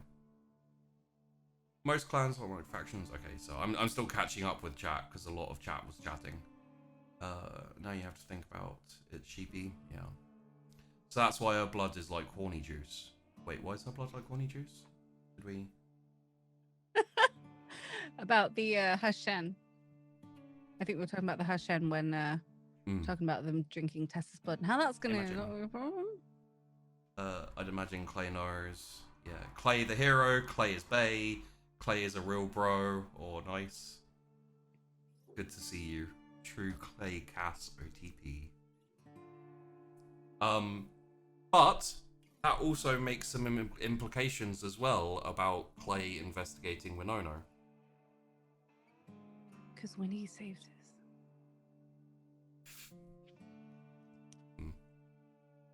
Because he saw, like, when he was being burnt at the stake by the Inquisition, when he used Temporis to save him. So he would have seen. He would have seen it, so he'd know that Winona was a true. But then when he saved his life, it was like, we good? Well, I mean, if you think about it, it's been years since then, and Clay hasn't, like, Clay is leading the investigation as to whether Winona is a true Bruja. But he saved his life, so. Well, that's what I'm saying. Is like Clay already knows. Yeah. So if he's leading the investigation. Bad Camarilla man. Bad Camarilla man. Clay is a good bean for a kindred, which means he's not a complete piece of shit. So presumably Celine and Caber remember too then, huh? What I mentioned was Cassius saw them fighting. I didn't say that they like met each other or knew each other that well. So I missed the Cassius foreshadowing. Was it Cass saying he'd never killed anyone to Tess? It was that, yeah. And Josh like layered that in so beautifully because obviously we'd already done the Snackshots, and I was like, man, that's just beautiful. Lamia is playing some kind of fucked up game. Meeting is not going to go as planned. Calling it now. Probably not. There's a lot that's happened. Everything we do, whenever we make a plan, it doesn't go to plan. So, of course, it's not going to go as planned. Also, Clay is Bruja and he saw Temporis used. Yeah, Seesaw made the connection there. Did Clay technically owe Winona a life boon? So I can tell you guys this, because it'll come out and it's not like a massive secret now, because the main secret's come out, with Cassius's memories and everything. After Winona and Cass saved Clay, he pledged himself to Winona. Like a little bit after, basically promising to serve him and to look after him and his descendants, etc. So technically he probably owed a life boon, but he gave it willingly anyway. And there's other reasons for that we may get into depending on what gets revealed. But there's more story there basically, which Josh knows and Cassius knows as well. It's whether he wants to talk about it. Fuck Clay is Mac from the future. Better back. The whole meeting is sketch as fuck. Oh, I've caught up with chat. There we go. You say that, but the maze went very well. That's true. There's no real agenda, no real plan for anything. Meeting is going to be very interesting, but I doubt it'll be good. Yeah. I have a question, Sheepy. How long have you been grooming a beard? Because your avatar is beardless. So the avatar was made by crap, I can't remember who drew it now. I think it was Anna. She's on my I have her on my Twitter, so but yeah, it was drawn by someone who was introduced to me through Peachy, and I gave a basic description of what I wanted, and I love the avatar. It's so cool. Unless you're talking about my Twitch one, but I'm talking about the main avatar I use for like YouTube and that. And I said like dwarf with a beard, with like a big hammer or something, you know, kind of like making some poses and stuff. And the art is really great, really amazing. The beard is pretty short compared to what it actually like, but not many Your people Twitch go one for just has a the mustache. the mustache one. Okay, so the story behind the mustache one is I played Dream Daddy and I made the Corner Goblin, which is a character, like your custom character in Dream Daddy. That character looks like a Corner Goblin, and I used to put him up in my streams, and he'd pop out and like ink his eyebrows up and down. So it's a whole long thing, and yeah. So that's not even a Sunquist question, but I answered it anyway. Meeting will end with someone blowing it or gunning it down or just setting fire to the building while everyone is in. Yeah, so the way the meeting's gonna work, because obviously I can't play all of these factions like talking to each other, it would be too weird and too difficult. The coterie is Memorier is going to chair the meeting. And they will recognize people who will stand up and talk their talk and air their grievances, and then it'll be addressed, and it'll go like that, basically. And if I have to have people like chiming in as groups, it will be like so these people object, these people disagree, these people, I won't be like, oh, I disagree, oh, I don't, oh, what about me? Like that's just, it'd be a bit too difficult and a bit too weird for me and for all of you watching. So we'll do our Really best with the scene. entertaining, Yeah. It'd be like an episode of Chaos just condensed into like, an hour or However something. long the meeting takes. Yeah. Knowing us, the meeting will just take like 3 episodes. Or 10 minutes. Yeah, or, and it will or not 10 go minutes, well. yeah. God, I need to catch up to chat again. Jeez, this is really difficult. Here's one for Tash. Is Chrys starting? Okay, is Chrys starting? I'm guessing to think about possibilities of unlife and her apparent connections, or is she still in the denial stage? I mean, if you consider that she's been a Kindred for 3 months and a bit now. Getting close to 4 now, yeah. It's like, that's not a long time to change your entire life view. A lot of the messed up things that Kindred think are just normal, not so great. I mean, it's awesome to turn into Wolverine, but it is really weird. Yeah. So she's not really thinking about in 100 years when all of her human friends are dead and she's not. It's more like, oh my god, everything is terrible. There's a tendril of it though, when she thinks that, maybe she's being like plumped up to become the next Vassia. Because I've seen that a couple of times where she's like, yeah, ooh, it's like, plans for the future, but right now I need to go over there.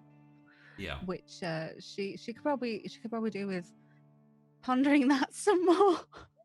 But she does, and like that's what I really like about Chrys, is she is very relatable because she's not completely Kindred in her mind. Like she still deals with things in a human way, and she still worries about things in a human way. Where like she's scared to fight people because she's like, I'm really strong now. It's like a superhero origin story. It's like she's Spider-Man and she's like, oh, I can't punch people. I might put my fist through their chest. Yeah. I mean, all humans, right? Yeah. What I like about Chrys is that she's not always easy to read, but there's lots of things going on in her mind. I think that becomes very obvious with the Snackshots. Like, that's one of the reasons I love the Snackshots, and I especially love doing Chrys Snackshots. Because it's really... And Hydra Snackshot... Max Snackshots as well. Because it's really nice to get the characters who you haven't seen as much of all of their dirty laundry, let's say. And, air a bit of that out and understand, like, where they're coming from and what they're doing. Question for Tash. Which snack shot was the most fucked up from Max. Chris's perspective? Max. Really? Not Cassius's? I mean, that is some whole stuff, but if we're talking fucked up, Max. Yeah. Yeah. And if Chrys finds out, we're gonna have some issues. Do you know what he's doing? I think I know. Oh yeah, obviously, like I'm talking about you, like just. Tash I know, but what he's also doing. when I was watching it earlier, I didn't. I knew it was gonna be bad. Max a bad man. The repeated beating his head against the wall was interesting, where he's just trying to get into this like. Oh, that was fun. Trying to get into the complex. And the bit where he's like, "How did he see me? Is there a camera?" I'm like, "Nah, he looked through the window, man."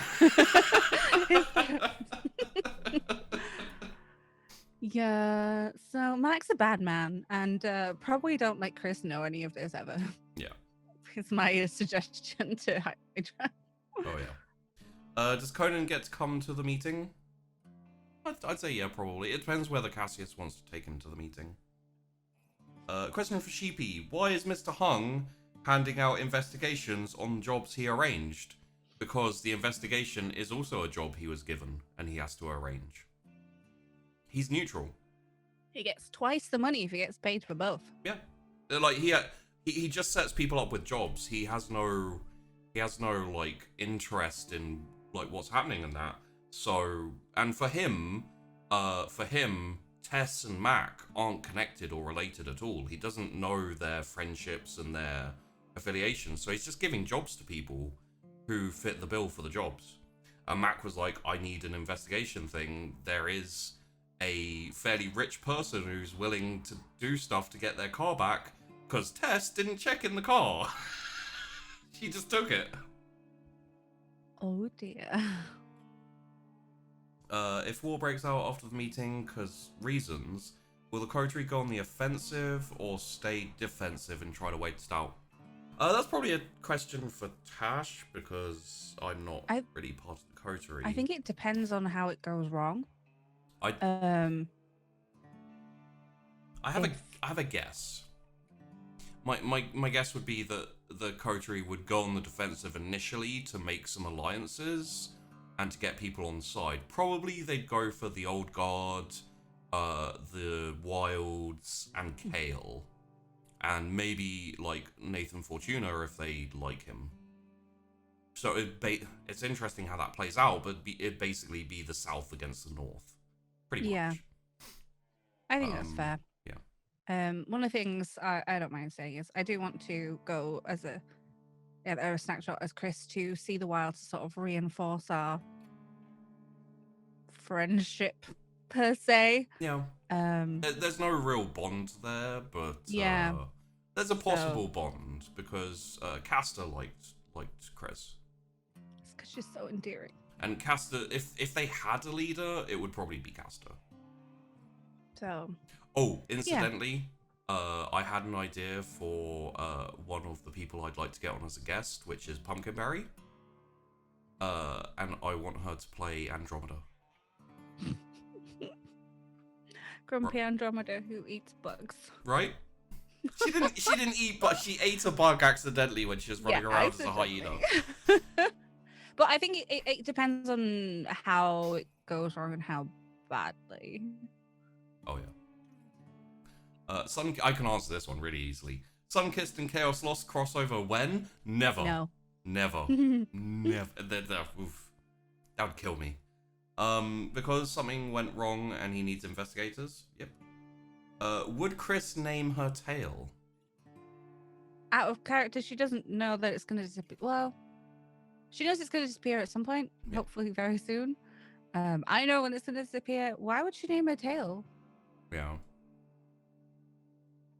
I was going to say something inappropriate then. I think, yeah, I was on I had the same thing whistling around my head. That is odd, I'm going to say. There you go. I don't mean that Chrys is all in, but I am wondering whether her thinking is starting to change a bit. I'd say yes. Yeah. Gradually and bit by bit. Getting more comfortable with the fact that weirdness. she is kindred and she's gonna be getting on with stuff. Sort of sad. Given Chris's personality, it, you know, in a way, it kind of makes sense that Vassia would dump her off on. Can you imagine can you imagine Chrys being raised in a mercenary thing by Vassia? Like, I know you don't. I know you, Tash, haven't really, and actually Chrys doesn't know Vassia either. To be fair. No, I don't know Vassia. Yeah. It's just Chrys has decided. To be fair, he was pretty mean. To be But fair. Chrys is a horrible gossip. Yeah. And She does jump to very- conclusions sometimes, Yeah. where it's just like, this is the thing. And then someone she told me this tells piece of everyone. gossip is absolutely true, and I must tell everybody else. Yeah. Whether it's true or not. It's real to me, Yeah. damn it. Yeah, to me, I think that'd be really interesting. I'm gonna have a think about the Chrys and Vassia merc, like if she'd been brought up as a merc. How helpful was beating up 4 dudes in an alley for Chrys? Quite helpful, actually. In a I think it made her realize that she could fight humans and not kill them. yeah, she doesn't Although- have to injure them; they Yeah. do it themselves. Yeah. Just like- Not as useful as it could have been if she fought them and didn't kill them. But No, but she more did that comfortable herself with it. later. Yeah, more Um, comfortable with it generally. So, yay. Will there be a big next step, a next big step after organization of the meeting? I mean, the next big step for that is just what happens to the city. You've got all these factions. You've got all these. It's a sandbox. I made the setting. I layered in all of the stories. Like there are multiple ways where people can find out parts of their story. So if we haven't stumbled upon it, it's because they haven't been there yet, and they haven't asked the right questions to the right people at the right time. Occasionally, I'll give I'll bring it down to the roll, like the first time they went to the tiny nip, they didn't go upstairs, so they didn't roll to see if they found the maze, basically. The second time they went, they specifically said they were going upstairs, so I had them roll and they found it. With Mac, the first time he went back to Shelby, I had him roll because Shelby had mentioned the... Mac. Sorry, when Cassius... Cass. Yeah, brain. When Cassius went back to Shelby, I had him roll to... And then I gave him the option because it was like... The target was a 3, I think, and he rolled a 3, and I'm like, technically he should win this, but I should also give him the option to ignore it if he wants.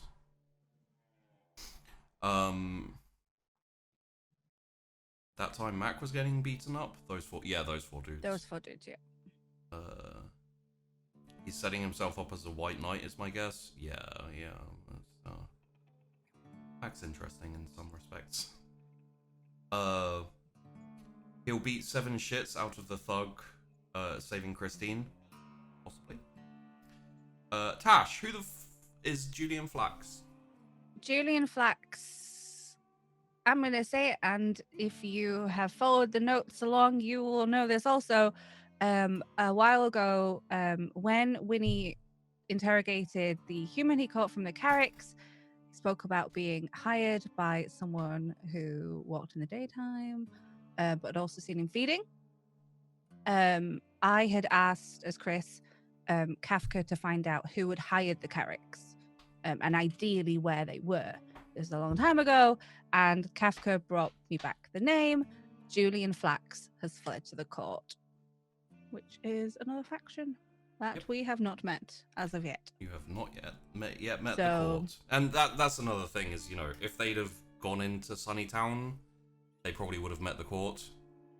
But they haven't really been over that way. Except for by car, like going through, up that way. They met the Wilds because the Wilds can keep up with a car a little bit. The court, not so much, for the most part. Dun, dun, dun. So yeah, that's who Julian Flax is. And it's one of those things where, like, sometimes there's something you want to do, like go and investigate the whole walking in the sun, who hired the Carricks, etc. But you can understand how it gets put to the side because there's been a lot of threats to the coterie, like big and small, and the mystery of what the fuck happened that night is not going anywhere. So there's like, they all want to figure it out, but at the same time, they're really worried that they're getting attacked and they're being threatened from multiple sides, and they have to organize all these things. They have to deal with their own dramas. You know, it's, there's always the option to ignore that shit, but it can be hard. Which I think is very, very, very much a real thing where it's like, There's too much to deal with, so we'll deal with what is happening right now. yeah. I hope she has stolen Kale's car. That's talking about Tess and the car she stole.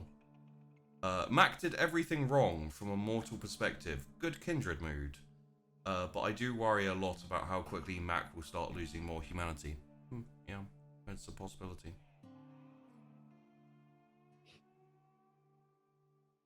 And Clay. Coterie should ally with Clay. Best ever ally in the town. Yeah, and no one's asked me about Clay being engaged to Lamia and why that's a thing and what's going on there. Well, I mean, I won't Tess tell anyone, asked. but they haven't asked. Tess asked. Lamia. Yeah. And Lamia answered. And then Because they she had- was told to. and then they had sex at the coffee table. You know, not every relationship is monogamous. Can I just say, I am very much appalled and proud of myself for tricking Tess and also Vandy, because she was so paranoid about the blood bond she completely forgot about the horny juice that is her blood. And it was hilarious to see Vandy's reaction again, where she's like, "Oh God, what did I do?" Sheepy, what are the Chronicle tenets? I can't remember off the top of my head, but I can look quickly. Tash, if you could read I that. will read the next question. Thank Who's you. that? Who's Andromeda? So Andromeda is a gangrel who is part of the Wilds group. Sheepy made her as a extremely memey Chrys. She has 6 face buns. They are pink. She's very grumpy occasionally when we've met her. And one time she ate a bug by accident. Oh, and her shapeshift form is shape-change form is a hyena. There you go. So the Memoriae is Cerberus coterie, which is basically like protecting their exists to protect or guard certain spot or important location, such as a grave or a portal or the vault of a precious relic. Basically, they're protected. The idea is that they're protecting Winono's grave, but also, you know, his legacy. I don't know what the tenets are off the top of my head. It doesn't say here in my notes, which it really should. Apologies, I can't answer that question off the top of my head. Oh dear. Who's Andromeda? Bug is alive. Chaos Lost and Charlie Foxtrot crossover when? I'd have to start up Charlie Foxtrot again, which incidentally, guys, there will be, I will talk about that soon enough. Give it time and we'll talk about Charlie Foxtrot again. Why Chris's tail isn't a Wolverine tail? I thought it was. It was kind of. We didn't really describe it. When Chrys described it to Max, she was traumatized by the fact she just grown a tail Yeah. and found out. So she's like, it's like a freaking wolf tail. So, and it was described by Sheepy in the next episode as fluffy. but we didn't really You specify. I said it was kind of raccoon-like, except for a bit Yeah, more fluffy. raccoon-like and fluffy, So but it's like a Wolverine. It's like a Wolverine tail. Tash specifically asked for the kitty cat tail. It's true. Absolutely That's true. not.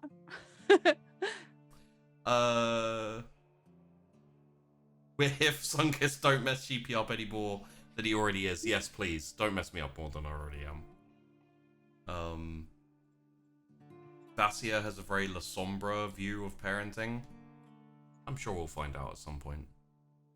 He's just a bad man. I mean, he said we've been told multiple times that he's going to turn up after the meeting, so he'll be here Great. after the meeting, not next episode ask or him. anything. Totally not next episode. Anyway, I actually thought when you were saying things last time that he was going to show up in Snackshots, and I was going to have to shout at you. Would I do that? Yes. Yeah, I would. What would punching through someone's heart do to Chrys? That would send her off the deep end, I think. She's not very ready. Bad. I'd say a kindred or a human. Like I don't think she's ready to kill someone, except for at a point probably Vassia. But there was a legitimate If it was from her perspective.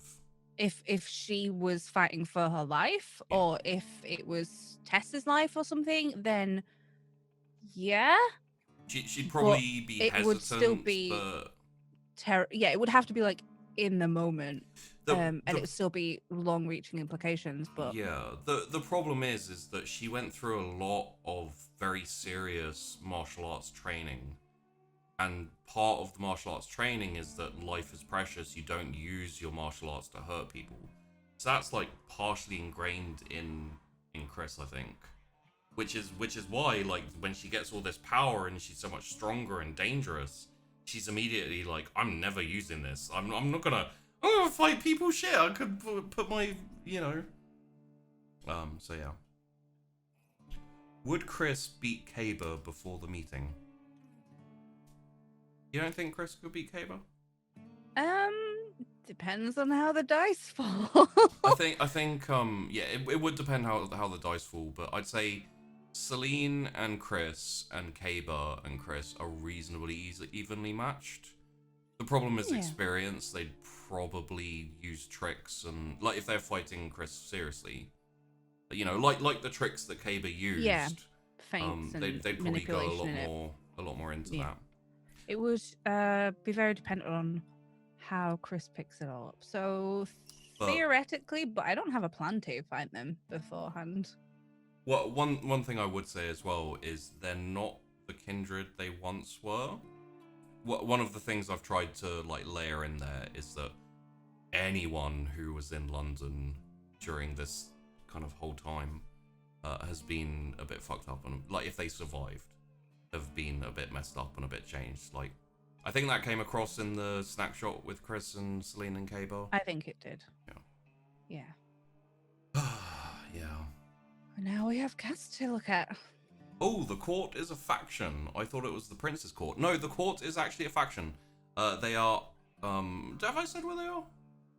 Sunnytown, Yeah, they're in but Sunny. not specifically. Yeah, they're in Sunnytown. Which means most likely they were probably anarchs. Oh, were Maybe. they? Yeah, were they? I was iffy on what the court was. Could have been the prince in my mind. That's that theory gone. Yeah, unfortunately. If Mac is told 50% of this shit, he would want to invite Clay into the coterie. Yeah, why not? I mean, you get on with him. Matt gets on with him, and he's not such a terrible person, but he His- does steal bread. Here's a funny thing. I told Vandy after her snack shot, because she was the last one recorded. I told Vandy after her snack shot what had happened in Josh's snack shot, and she was so pissed.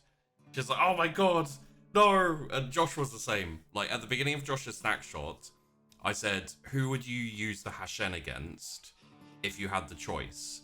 And he was like, "Just in general, probably Clay, because I hate Clay." I don't get why. And then, there's a lot of reasons. Yeah. And then at the end of the snack shot, I was like, how about now? And he was like, oh, yeah, I can't really say Clay anymore. Which is a really nice roller coaster to see the characters go through, and the players, where they're like, I hate this character more. Maybe he's doing good things, but I still hate him. And then it's like, oh my god, no, revelations and all that kind of thing. I'm sure there will be no possible consequences from this horny juice sex. Absolutely none. Everything's fine. There's no problems. Imagine fire here. Everything is fine. Yeah. So the basic I think it's come out about exactly what Tess is, right? Like we've mentioned it.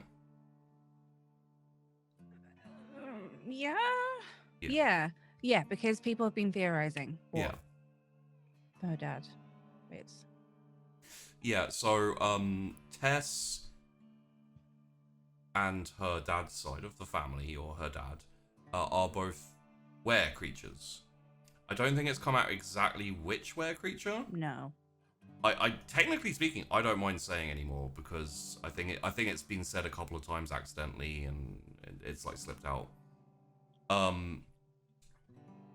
And also, if you think about it and the lore, it is obvious because werewolf blood is potent for Kindred and does actually have a bit of a Viagra effect. It makes Kindred a bit more wild and things like that. So that's why Tess's blood is horny juice, because there's an essence there. Even though she wasn't a werewolf when she was turned, she hadn't had her first change, which would have her transition to being a werewolf. She still has that, from her dad. I think you're further up in the chat, but people are talking about kitsune, and I know that you could explain why it's not kitsune. So I actually originally wanted it to be were kitsune, and then Tess could have been a kitsune, like a werefox. It'd be so cool, and it'd be so on point for her character. Unfortunately, the kitsune, when they get bitten by a vampire, and this is in lore, and I don't feel like I could check. I didn't feel I had the with other audacity. With other options available, I couldn't make it make enough sense to warrant changing it.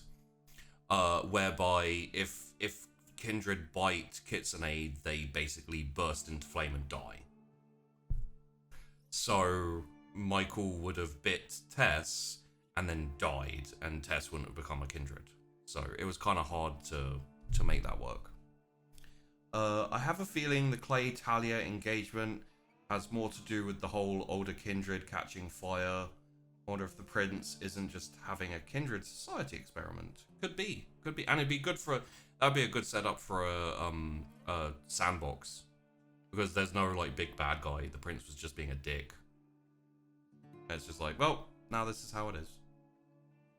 Clay Lamia, Justice for Mac. Andy is a teenager. I mean, that's why she's like, the anti-Chrys, because Chrys is kind of also a teenager. Hyenas, even rarer in the UK than Wolverines. Yeah, it just made sense to me that Andy would be a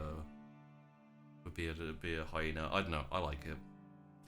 I mean, frickin' Vassia. So awkward. We're so awkward. Frickin' Vassia is a saber-toothed tiger, so that doesn't even make sense. But it was just too good to not be a thing. Well, it's not in the law that they have to not be extinct.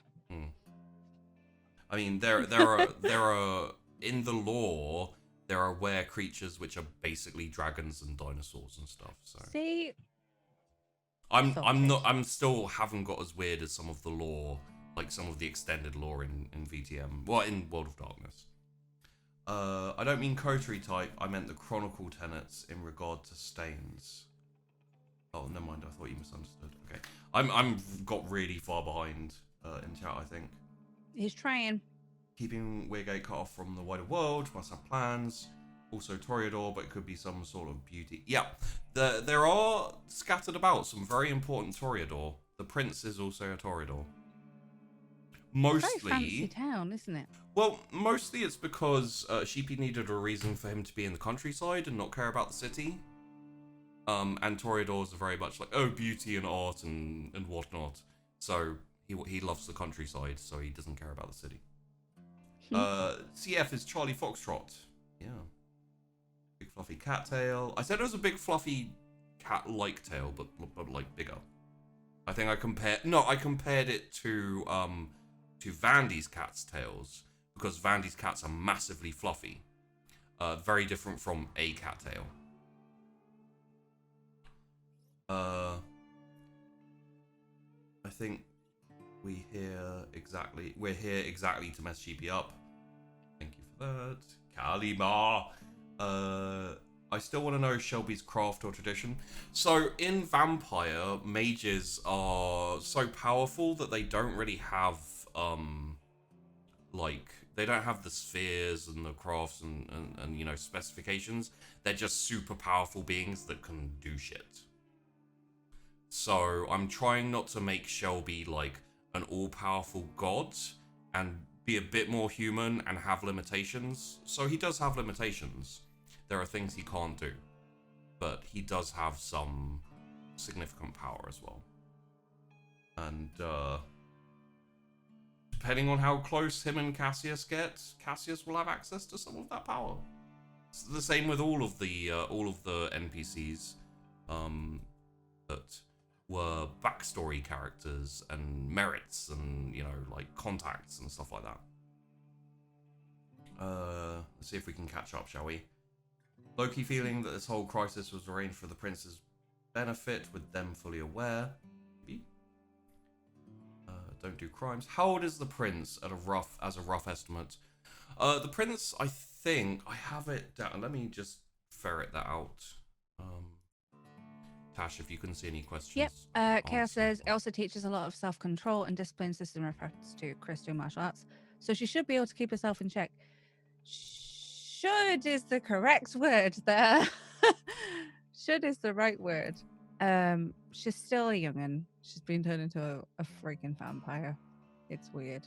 Okay. Not a lot of self-control in that. Stanley Holness, the Toreador prince of the area of Weirgate and surrounds, is 212. 212.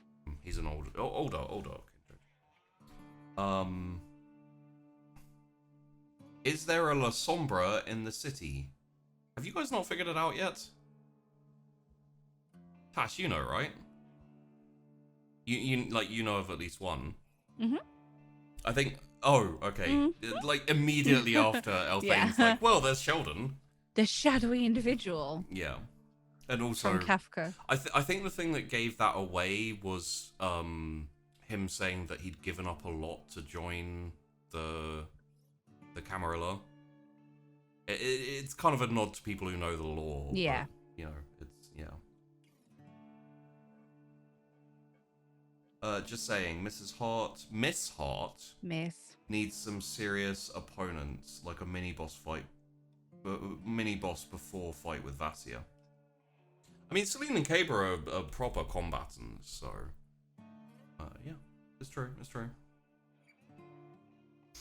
They only hate him because of a damn breadstick. Over a breadstick. Why did Jersh hate Clay? Or we need Josh for this question. So Josh realized that I had created an anti-Cassius in Clay. All of the things that Cassius kind of wants to be but isn't is what Clay is. Like, he's well known, he's respected, he's liked even though he's kind of an asshole. You know, he's very good with manipulating people, he's very good with being at the right place in the right time. And there's just like so many reasons for Clay to hate Cassius, basically. And I think Josh like absorbed that, and like, you know, sometimes if you can get into the character, you have a tendency to like view certain NPCs and other characters or situations in that way, because you know you're playing. Every time Vassie is mentioned, my face set. Yeah. So It might not even be that bad. St. Clay of Weirgate, absolutely. Actually ruled out werewolf because that's the angry juice. As far as I know, it kind of like, yeah. I'm pretty sure it's like a virulent blood. So I don't think it necessarily is angry. I think it's just too bad. Also being Canadian, she could have been a kitsune, eh? I like that. We like Andy. I like Andy. Tash doesn't. I don't. Chrys very definitely doesn't. She tried to eat us. Okay. She suggested killing She you. suggested it. That's rude. Sheepy, read faster. We're going to be here till Friday, apparently. We're trying. How long ago was that? How far do I have to? Oh, it's not too far. If you guys would stop talking, maybe I can catch up with Stop chat. being so engaged with the content. Yeah, jeez, guys. Where saber-tooths are actually extinct. Oh, so there were were saber-tooths? Oh, I can bring them back then. That's fine. Where sharks are scary. They really are. Like, yeah. Vassia, probably some kind of huge tiger. Saber-tooth is for pathos. Well, we could do, yeah. Where Dodo. I meant, what is Charlie Foxtrot? Charlie Foxtrot is my only war campaign that is currently on hold.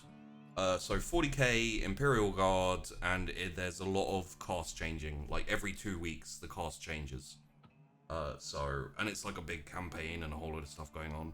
Again, I can talk about Charlie Foxtrot hopefully soonish, because there's a lot of things to organise and get done and etc. I don't want you guys to get your hopes up, but soon. What missed opportunity to have Chrys dressed up as a cat. I tried. There were the masks. Oh, is Hashen a group? Like, are there more confirmed Kindred in it? Or so far there isn't any solid info about their numbers? No, so you might have been able to get this, and again, it's not really a secret, so it's fine to say. There are 5 different doors. Each one is a member of the Hashen. So I can also pull that up quickly. The chat's gonna get away from me again, but it's fine. I have it. It was alligator, cat, lion, snake, and wolf. And you met Wolf. And we met Wolf. Teb. So the other members of the Banu Hakim are all, they're all the Arabic name for those animals. So you have Temsa'ar is the alligator. She's female. You have Ket is a cat. He's male. Asad is a lion. Female. Afa'ar is snake. Male. And Tha'eb is wolf. Female. And that's the Banu Hakim. Keep going. At least 5 Kindred in the Hashen that we have seen. Holy shit, I want to see Mage's game in the Weirgate now. Could be interesting. Could be very interesting. Technically speaking, if they come out with a new Mage book, I'm not a massive fan of the old one. Although I did really like the Enter Elysium like port that he did. Kind of customized it. And that was a lot of fun. School of thought, religion among vamps. They're based more in the Middle East. Also not called by the Beckoning. Not yet. Who knows? With London having fallen, a lot of older Kindred are dead, and Weirgate is a fairly small city, so a fairly young prince makes sense to me. That's kind of my thinking on it, yeah. It's not super important, or it wasn't, until, like, certain people moved there, like Winona. Like, made a bit more important. You created Anti-Chrys, and Tash likes Andromeda. You like Andromeda? I don't think we've met her enough to I like the basicness of, the basic character of her. Like, I ate a bug and she was all pissed off and annoyed, and it's fun. It's fun, but it's not like... Yeah. there's not loads of depth because we haven't really spent a lot of time with the wilds.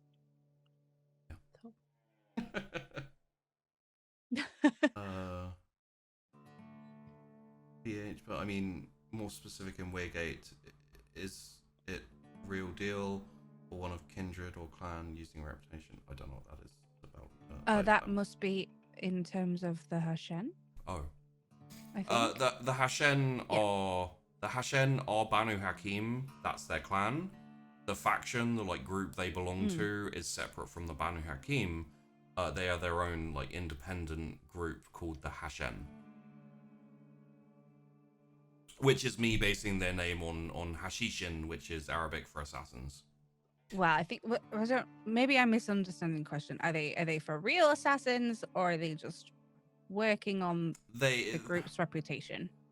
They are assassins, like for real assassins. They've trained, and it's what they do. They're a bit older than most of the other kindred as well.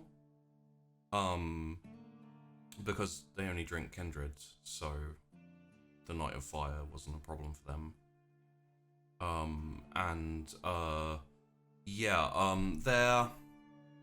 They're not just assassins. They do difficult jobs around stealth, and so they can be spies, they can be infiltrators, they can kidnap, they can kill, all that type of thing. It's basically black ops work, like special ops work. Is what they're kind of based around. Where Sabretooth they got off in the War of Rage. Ah, yes. I've made a few allusions to the War of Rage, I believe. Mac has the anti-Mac inside himself. That's the good one. In Weirgate, a coven of 5 assassins with henchmen, some gangrels, I believe. Wereshock would basically turn into fish on dry land. The war form of that's scary. You'd think so if Sheepu wasn't rolling for the orcs. Yes, Charlie Foxtrot, I roll really bad. Not many of my players died, even though they were supposed to. It's a thing. How does the 2 weeks work? Is it weeks of in-game time or 14 days of feeding total? It's in-game 2 weeks. So, as I said, like, there will be rolls off camera to decide how much they're going to turn up. They may not turn up at all if they don't need to feed, but it is influenced by how often they've fed recently and etc. So, oof. Banu Hakim is the new name for Assamites. Yeah, Banu Hakim is the new name for Assamites. And I really like them. I wanted to include them. One of the things you guys may have noticed is that I've included a lot of, like, maybe a bit more obscure or out there stuff. But it's just basically me, like, really enjoying the lore of VTM and wanting to put my own spin on it. And, like, the lore of the World of Darkness in general. Like, for example, at a very early point, I realized that we could do the Tess being a part werewolf and make it work. And I messaged Vandy and I was like, I have an idea. It's weird, so I need you to sign off on it. Do you want me to tell you about it, or do you want me to just do it? And she went, fuck it up, fam. Basically, go ahead without telling me. And that's when that became a thing. And from then on, it was always there. Like, the burning of silver and the eating of the food and all of those subtle little hints that I pepper in for all of you, where you're just like, oh my god, this is a thing. Is it a thing? It can't be a thing. And then it's like, wait a minute, you said you'd met Conan, but you can't have met Conan. And then there's we need to talk about that for the ending, I think. Mm-hmm. Let's see if I can catch up. We're nearly there. I once asked you about Mithras followers and missed the answer and can't find it. Can you remind if there are any or will be any in Weirgate? No, I make allusions to Mithras, but I'm not like including it as a big thing in Weirgate. So yeah, there's a lot of like allusions to it in the books and everything. Like there's the talk about I'd have to go look at the books, and I don't want to waste them, or not waste, but I don't want to, like, get further behind on the thing. So Wolverine versus Hyena versus Tess in a race car is confirmed. Pretty much confirmed. Yeah, definitely gonna happen. Then revised. Ah, I'm there. I'm there. I'm at the bottom of the chat. There we go. You give Sheepy an inch and he takes a mile. Is anyone complaining? It's my question. Are you upset that I've done these storylines and I've taken things these So I mean, ways? we're like, why? But it is enjoyable. It's just I try to find the balance between storytelling and letting you guys roleplay. So none of my storylines are intended to sidetrack your characters and like take them in places you don't want them to go. You know, like technically speaking, Josh can totally be like, I'm ignoring this thing, Sheepy. You're like, you know, I'll pay it a little bit of attention, I'll roleplay it through, and then I'm just going to carry on with what I want to do with my character. I think he's interested in what I gave him, so I think he's going to have a lot of fun with it and probably fuck up loads of things. But, yeah. And it's same with Tess and Vandy, and, you know, it allows for a lot of interesting stuff, like the Lamia drinking her blood, and, you know, she could have said no. She could have said, like, no, that's too dangerous, I don't want to give her... I'm out of here. Yeah. Although I did trick her as well at the same time, where she's like, oh my god, no, Sheepy. Forgot to remind her of her own blood issues. If you'll use Fae, will they be Fae from changing, the dreaming, or lost? I don't know much about Fae. I can probably tell you I won't use them. Like, even like shapeshifters, there's only Tess currently and her dad's not in the story currently. He hasn't turned up. There's no signs of him turning up, which means he'll be in the next episode, of course. But what's the reaction of more older Kindred are going to? What reaction are the older Kindred going to have if they find out Tess is an abomination? Well, who caused it? Was it on purpose? Let's just blame Michael. It's fine. I'll get killed off. Ah, but see, this is really interesting. Knowing Josh in VTM games, he'll totally run with it. I think he'll have a lot of fun with it. Semi-abomination, usually terrible things ensue. Who do they still need to invite to the meeting? Everyone's been invited. It's all good. So, this is something for everyone to think about, because no one has asked this question, and I can only assume no one has thought about it, because it's something that I was sure everyone was going to pick up on. So, why did Michael turn Tess? Because he's the reasoning that we currently have is that it was a beautiful. Yeah, Beautiful her disaster, pain was beautiful, and the difference between her happiness and her pain, and you know, blah blah blah. You wanted to raise her up Yeah. so that he could see the pain and blah, blah, blah. So, how did Michael find Tess? So I know things that I shouldn't know, I think. But so we know that Tess had been hired for a job, Yes. right?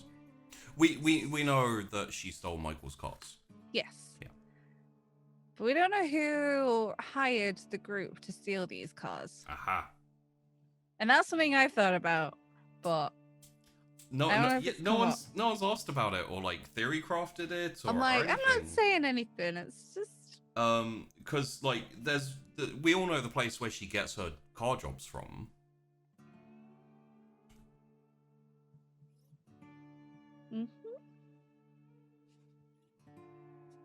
Mr. Hung's. Is it? Yeah. Yeah. So Mr. Hung gave her that job to steal the cars from Michael, which means someone went to Mr. Hung and got that job to send someone to steal Michael's cars.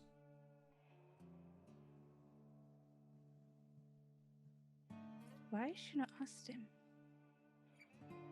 I mean, it's such a small little detail, but it basically hails back to what was in that file who put whatever was in the file, who put that there, and who could possibly, like, could anyone have known? And could they have maneuvered it so Michael turned Tess? Because if anyone knows Michael, They'd know that he would do it. they'd know that he would do it if yeah. I'm just saying, like, you know, it's something that people really haven't followed, and I completely understand why, because it's such a tiny little thing. There's too many things But- to chase. Michael did it for insurance fraud reasons. Yeah. But I just wanted to give you guys that little tidbit, because it was it's something that I don't think is immediately obvious, but when you follow the trail back, it's like, wait a second. It stops at Mr. Hung, and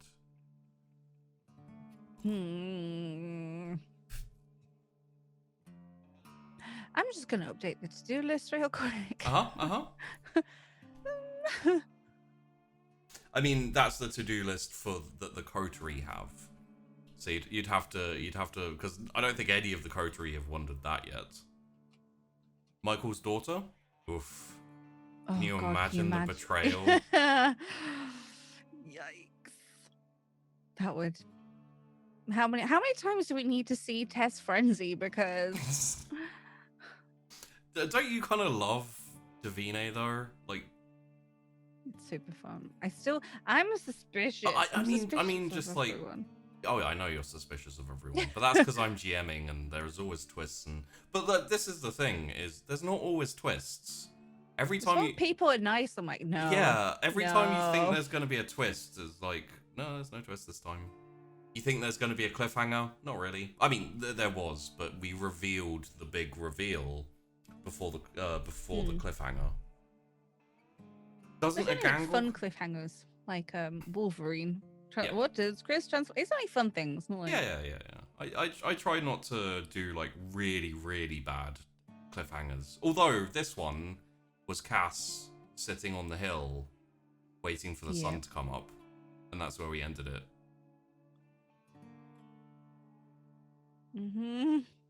So we'll see. We'll see how that goes for him. Yeah. Yes, Davine could totally have tried to hurt Michael by like stealing his favorite car or something like that. But there is also the question of if someone knew that Tess was a werewolf, not yet like changed for the first time, and they wanted to do the whole Kindred werewolf hybrid thing. Yeah, there's a lot of stuff there, basically. The real shock is when he doesn't burn. Yeah, she could have sacrificed Tess to, because it did get her what she wanted, which was Michael not allowed in the city and not allowed back. Did Hydra tell you people what's in the file already? Are you in the dark as the viewers? I'll answer that because we told them they know what was in the file. Mostly just to torture you guys as viewers, because everyone knows except for you guys. And torture us because we can't do anything about it. And they don't know what it means either. Like, there's a reaction to it where it's like, oh, what does this mean? But they don't know what it is. Was something inside those cars? Or was Michael pissed only over them? Who knows? They had a job, they delivered. Doesn't a gangrel control rags? The prince controls the area because the prison is far enough away that it's technically in the countryside, and that's like his domain. He owns the city as well, but the countryside is like his alone. But there was some inclination that a gangrel was controlling things from behind the scenes and controlling the Russians, which would probably mean Vassia. Except for it probably doesn't, because, you know, that would be obvious. Except for now I said that, it probably is, because I'm throwing off the scent. Except for now I said that, who knows? I'm a dick. That's what you take away from this. Sheepy's just an ass. Yep. So let's go to any final questions before me and Tash talk very quickly about the finale of the Snackshot, which was basically a whole big thing. Also, yes, after Mac went to visit and left a note, then there's probably nothing in the file now. Oh, actually, there is. He left a note in the file, which I know what's in there. How tempted was Chrys to have Vassia killed by the assassins? Also, I'll type Vassia in the chat for you guys so you know how it's spelled. Yeah, I've seen like 4 different spellings. Not really. I don't even think it would occur to her because it's deal with her own shit in some ways. I think also she's kind of like she doesn't super know if she wants him dead. Well, anymore. She did. Anymore. It's like begin with. he has to die. And then every time she speaks to someone who knows him, they're like, yeah.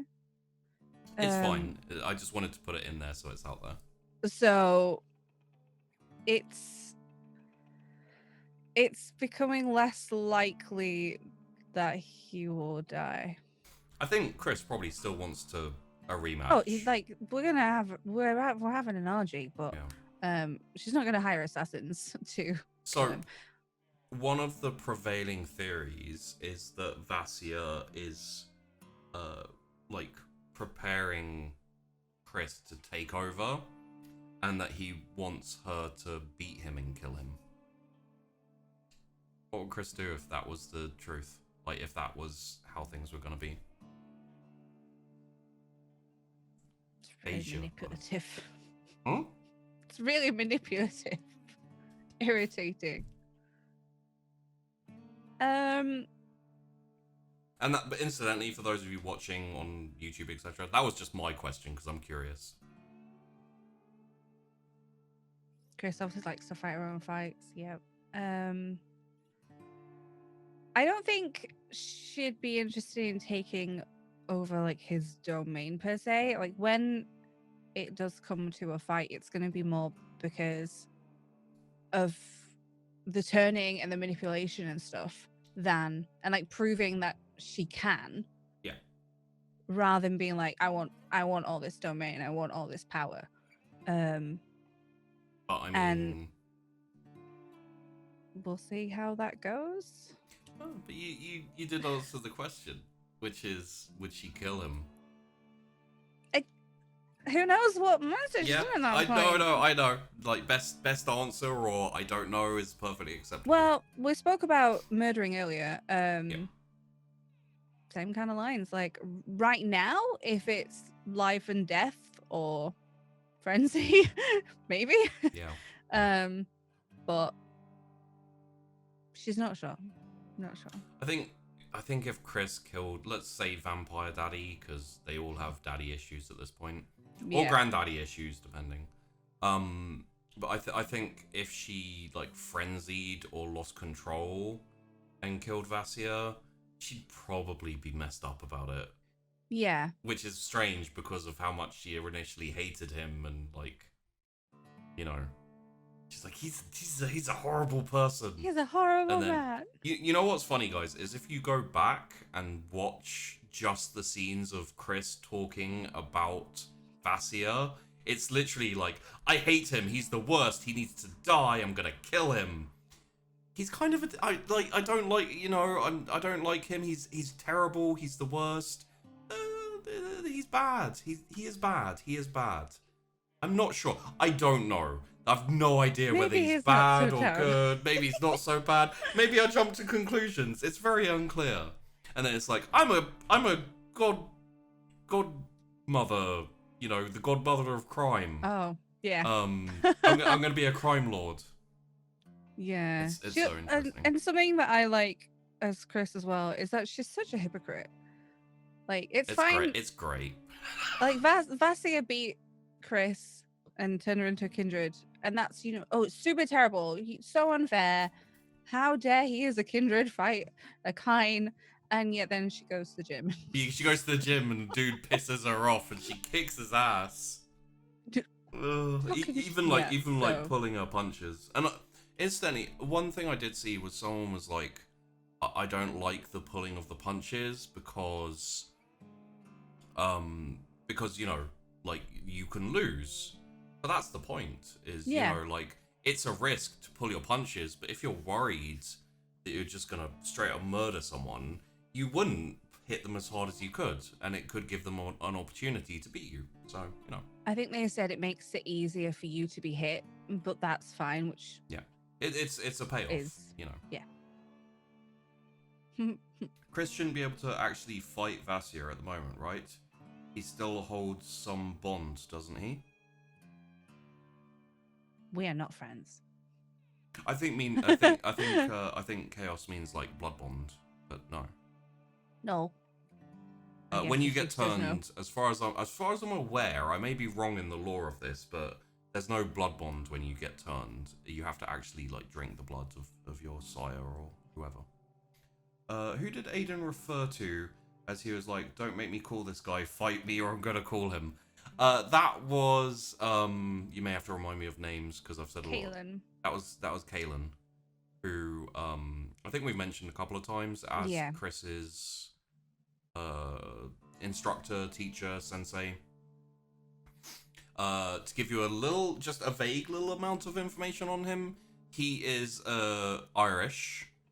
He was in the army, and to describe his fighting style, it would be very similar to Chris's, where it's a mix of loads of different types of martial arts, but it focuses around bar brawling, where he's just like, you know, bit of drunken master, bit of bar brawling, and then a whole load of like tricks and etc. kind of varied in there. Kaelin's great, and Chrys has been avoiding him like the plague. He's just gonna see right through everything, and she's not ready for that yet. Oh yeah. What happened with Chihuahua? Was it Winono Ghoul? Is the pet groomer front closed permanently? There's no one really to keep up the pet grooming business, so yeah, it's been closed until they either decide to get some people in to do it during the day, or just leave it and go like, nah, I'm gonna do that. Chrys is a mobster now. The Chihuahua's called Tricks, isn't it? Huh? The Chihuahua, I think it's called Tricks, yeah. Tricks is still about. They, you know, it's a dog. It chills, but it hasn't really been doing much. Vasir, the man with the name of 1,000,000 different spellings. Yeah. Ah, a true Irish man, indeed. Chrys herself might change for the worst, also changing her mind. Exactly. Krav Maga is great for bar brawling. That's true. And Kaelin does know Krav Maga. I see that. Like you're actually looking at me on Zoom in kind of like a side eye. Still upset that my snack shot was the most worrying. Most fucked up. Yeah, it was the most fucked up, and it was. You were stalking a lady and then arranged for a hit on her. So. It's pretty fucked up, bro. Pretty fucked up. Isn't this show called Daddy Issues the Masquerade? That's the secret name. You're not supposed to tell everyone that. We don't talk about Daddy Issues the Masquerade. It just happens. Are there any elders hiding in the city, or is the prince the oldest? I didn't see that one. You're a bit behind. You've gone past it. Oh, am I behind? It was when you were spelling Vasir. There's a few. Oh, okay. If I missed some, please call me up on that. What was the question? Well, are there any elders still hiding in the city, or is the prince the oldest? I mean, there's at least one Tremere. I've confirmed that. He's drunk. Two theories, by the way, is that the Tremere is either the old guy in the bookstore, in the book hole, or the guy that you threw off the food and ate yourself. The guy with the sandals. The sandals. Those are the two options so far that I've seen, which I like both of them. Captain Defiance says Vasir turned Chrys because he was probably tasked to Kappa. I have thought about this. By who? It's a concern. There's a lot of things that I think about that I don't say, because then Sheepy might tell me the answer and I won't like it. Or I'll just go, sure. Sure. And then I'm like, That's not an answer, sheepdog. mm. Why do I imagine the scene of every video game ever where Vassia kills Kalen in front of Chrys and says, want to avenge him? Find me in the old gym. Our battle will be legendary. Mwahaha. See, I'm thinking more anime, where it's like, now you will fight me. No, I don't want to fight you. Well, then I'll kill your friends, and then you'll have to fight me, and then you either frenzy or, yeah, that's very anime. Mm.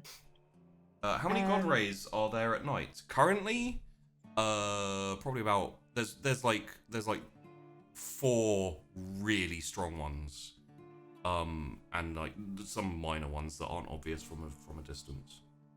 That's concerning. Mm-hmm. Are you going to tell Tess the address of the Hashen? No. She hasn't asked Cassius yet. Although, yeah, she could maybe get it out of Chrys, to be honest. I think Depends. she could probably get it out of Chrys if she wanted to.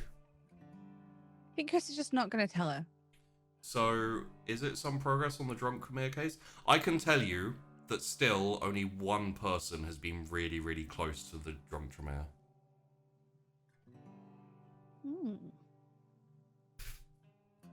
The same way that someone was very, very close to a plot point once and just went straight by it. That was me. Yeah. Oh, it still frustrates me to this day. Still want to know. So, Sheepy, what was in the cases that Chrys delivered? They were all Tremere. Right. Well, last time there was something else, so you just lied to my face. No, seriously. They're all of them were the Tremere that had been kidnapped. Can I help ship the Tremere out of the city? Are you joking? Sure. I hate you. Right? I hate him. I hate him. All the strings are being pulled by a small, balding old man in red robes that no one's seen yet. Or have you? Except that they would have enough conversation to fill 10 minutes and don't actually start the fight in that episode. Absolutely, that is anime. Vassia is played by Dolph Lundgren. When asked if Chrys is in danger, if she dies, she dies. What would the price of clay be? What do you mean price of clay? To take clay out from the Hashen? To kill clay? It's the Kafka sure after being told, aren't you neutral? Yeah. I will admit, Kafka and Clay especially are sheepdog characters, and a bit of my personality rubs off on them, and I have a tendency to be like, sure, you know, when I don't want to answer a question. To kill Clay, I mean, that would kind of give things away a little bit, so I don't want to say. I'd say it would definitely be a lot comparative to, you know, like Mouse, because the Hashen don't get as involved in the politics of Weirgate, they're not aware of the details of Mouse. So Mouse was, for multiple reasons, Mouse was cheaper than he should have been. And Yeah, there's a 'cause reason, technically they probably should have offered a couple of minor boons, like smaller ones, as payment to them. But there's a reason why they said major and then 2 weeks of feeding.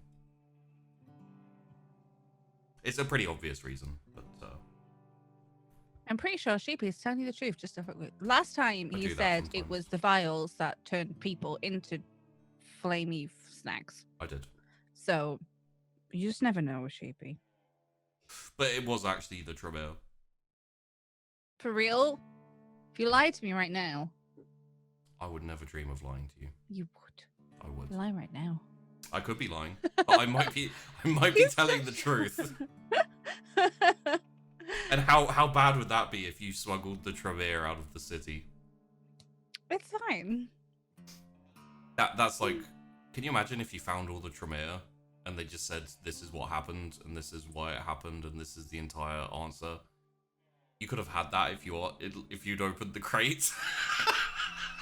I even tempted you to open the crates. No, but I'm playing a character. Oh, I know.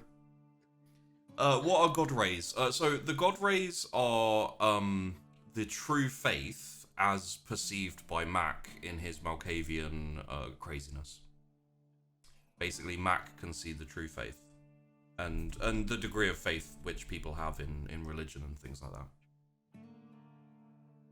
He's not only high profile, he's an incredibly hard target. Yeah, that's basically it. Like, Clay is very much based around escape. He's very hard to catch, and he is also reasonably dangerous. So, he does have some glaring flaws, which we can talk about after the Q&A, if you like. Just in kind of like because most of the stuff about all that stuff is out, but hey, Mechanical Knight! The rays of light at night from the people that have true faith. Yeah. Which makes it really interesting because it means that Mac knows possible Inquisition targets, but he can also just see regular people who believe and who have like true faith. So, and it's Max, so it's so it means much... it's giving a flamethrower to a toddler. Like, something's gonna get set on fire, and I'm just waiting for the burning to start. Like, if Mac told us that someone's shining, it could be that they have his favorite movie. Hey, Lanny. So in Chrys' mind, it's like, oh, if when he's spoken about talking to ghosts, I think that was a metaphor. Well, he's also insane to a certain degree, and he does see things. Like, so even Hydra isn't sure whether that conversation with his sire was real or not. Only I know. So that's the thing. How much would we trust? Also, his Gramps is an underworld assassin with true faith. That just screams Second Inquisition to me. And also, you have to wonder, who is that dude he killed? And why did he kill him? I know.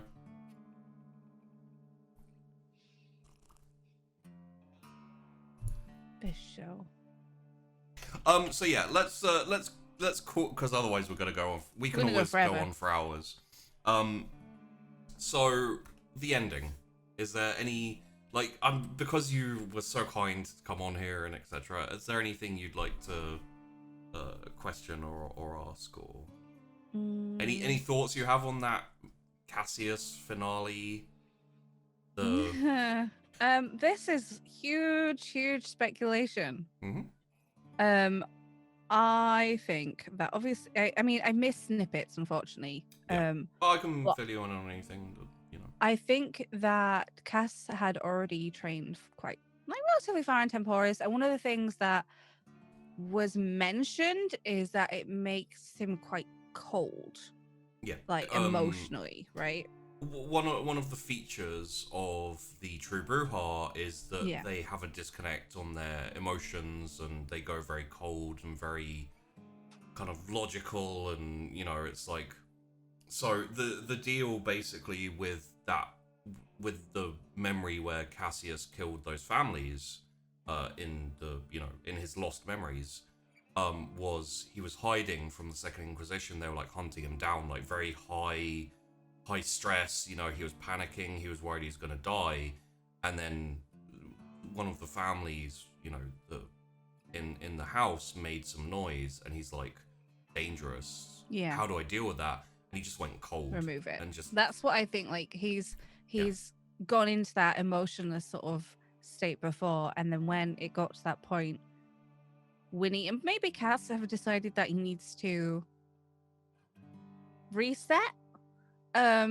Almost, and has helped wipe some of his memories of going down the True Bruja path and made him think he was. And they all decided to keep it from him because then it would reawaken him. It's one of the reasons, and also to keep him safe, because the True Bruja obviously aren't really accepted. Not allowed. The Bruja don't like it and would probably hunt them down and kill them. The recordings will be on YouTube, yes.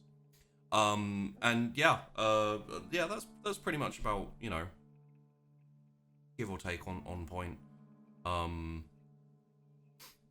The problem is that in London, it was needed for him to learn and to go down the true Bruhar path of temporis and cold and killing, and it was as I said, it was really bad for everyone. It was like really bad for a lot of people. Yeah. And he just broke, pretty much. It happened to Celine and Kaber too. Like, Kaber's broken, Celine's broken.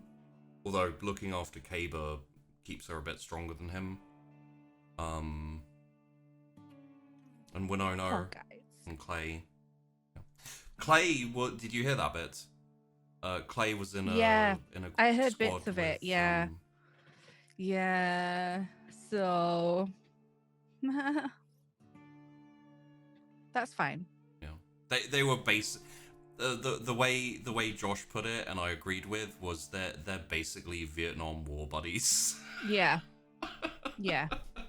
It's like something like that leaves. Completely changes the dynamic, and you think of all the interactions Clay had with Cassius. Clay has to know, though. Clay has to know that Cass doesn't remember any of it, because he corrected himself when he called him Cassius, and then he was like, "Oh, sorry, Cass," and he would probably have questioned, and Celine came in, and he would have questioned his interactions, I guess, at that point. Yeah. If he didn't know that Cass didn't remember.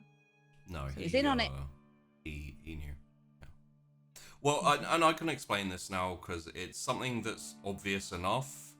When you think about it, the reason why Clay is in charge of the investigation as to whether Winnie was a true Bruhar or not is because it meant he could just say, "No, I can't find any like evidence," and then everyone's like, "Well, Clay is this amazing dude who can find out all this stuff, so obviously it's probably not true."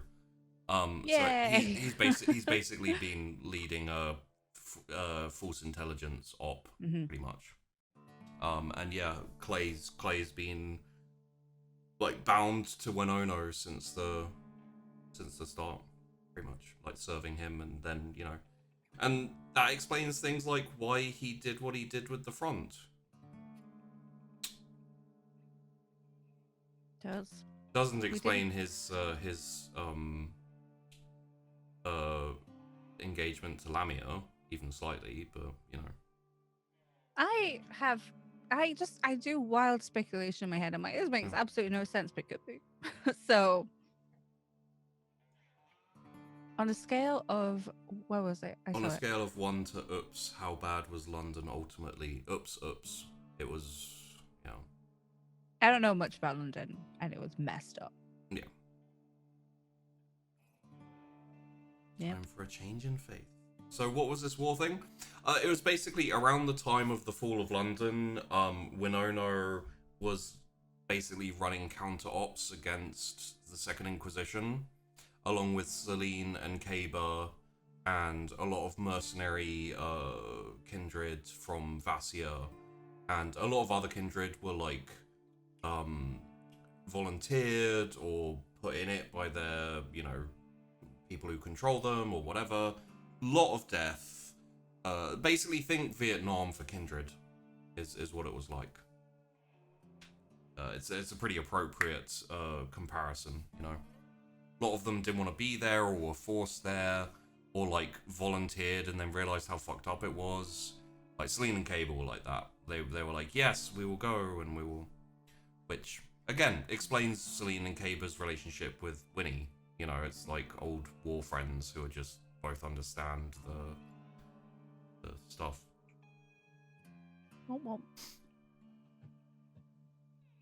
And the vampire's super lost. Got it. Yeah. What was the fall of London? The best way is to say, like, go look it up, because it's very, very complicated, and I don't know the intricate details of it.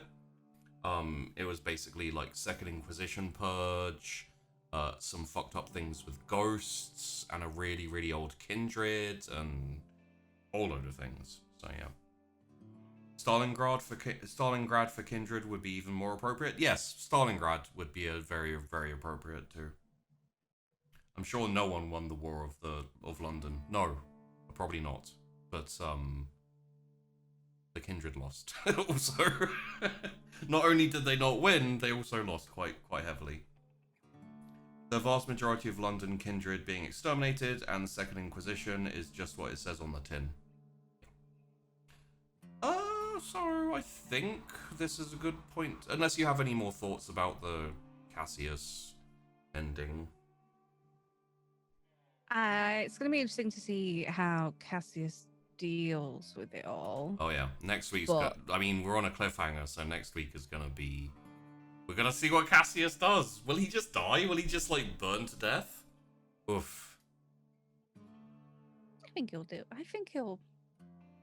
something about it. Whether it's a good thing or not. Yeah, I will. It's a different question. I will say, as GM, as storyteller, I don't know what Josh's plan is. I don't know what Cassius is gonna do, and like it's a very roll of the dice for me, where it's like maybe he's just gonna decide that Cassius meets the sun and burns up, and then we'll need a new character, or we'll have to figure all that out. He could play Saturday.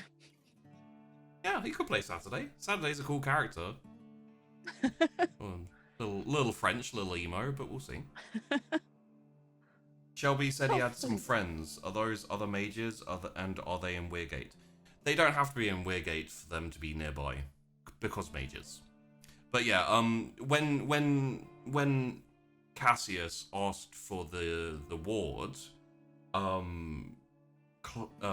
Shelby basically got the help of a few other mages, so they could like talk to Gravestone and be like, "Hey, help us with this ward." No. Anywho, yeah, we'll have to see that frenzy check as well. Anywho, thanks for watching, guys. We're gonna end this here, I think, because we've gone for an hour and 40 minutes, and I meant to go for an hour. So I really need a cup of tea. I really hope you enjoyed. I'll try and do another Snackshot soon. There is going to be something similar to the request that I had earlier, which is, are you going to do like little summary for all of the episodes? It's going to be a bit longer than a little summary, but yes, I have a plan for that. So keep your eye out. Those of you in YouTube, links in description for all the wonderful people, especially Tash, who happens to be here right now. Go check her out. And yeah, we'll see you guys on Monday, where hopefully Cassius won't die in a ball of flame like his sire.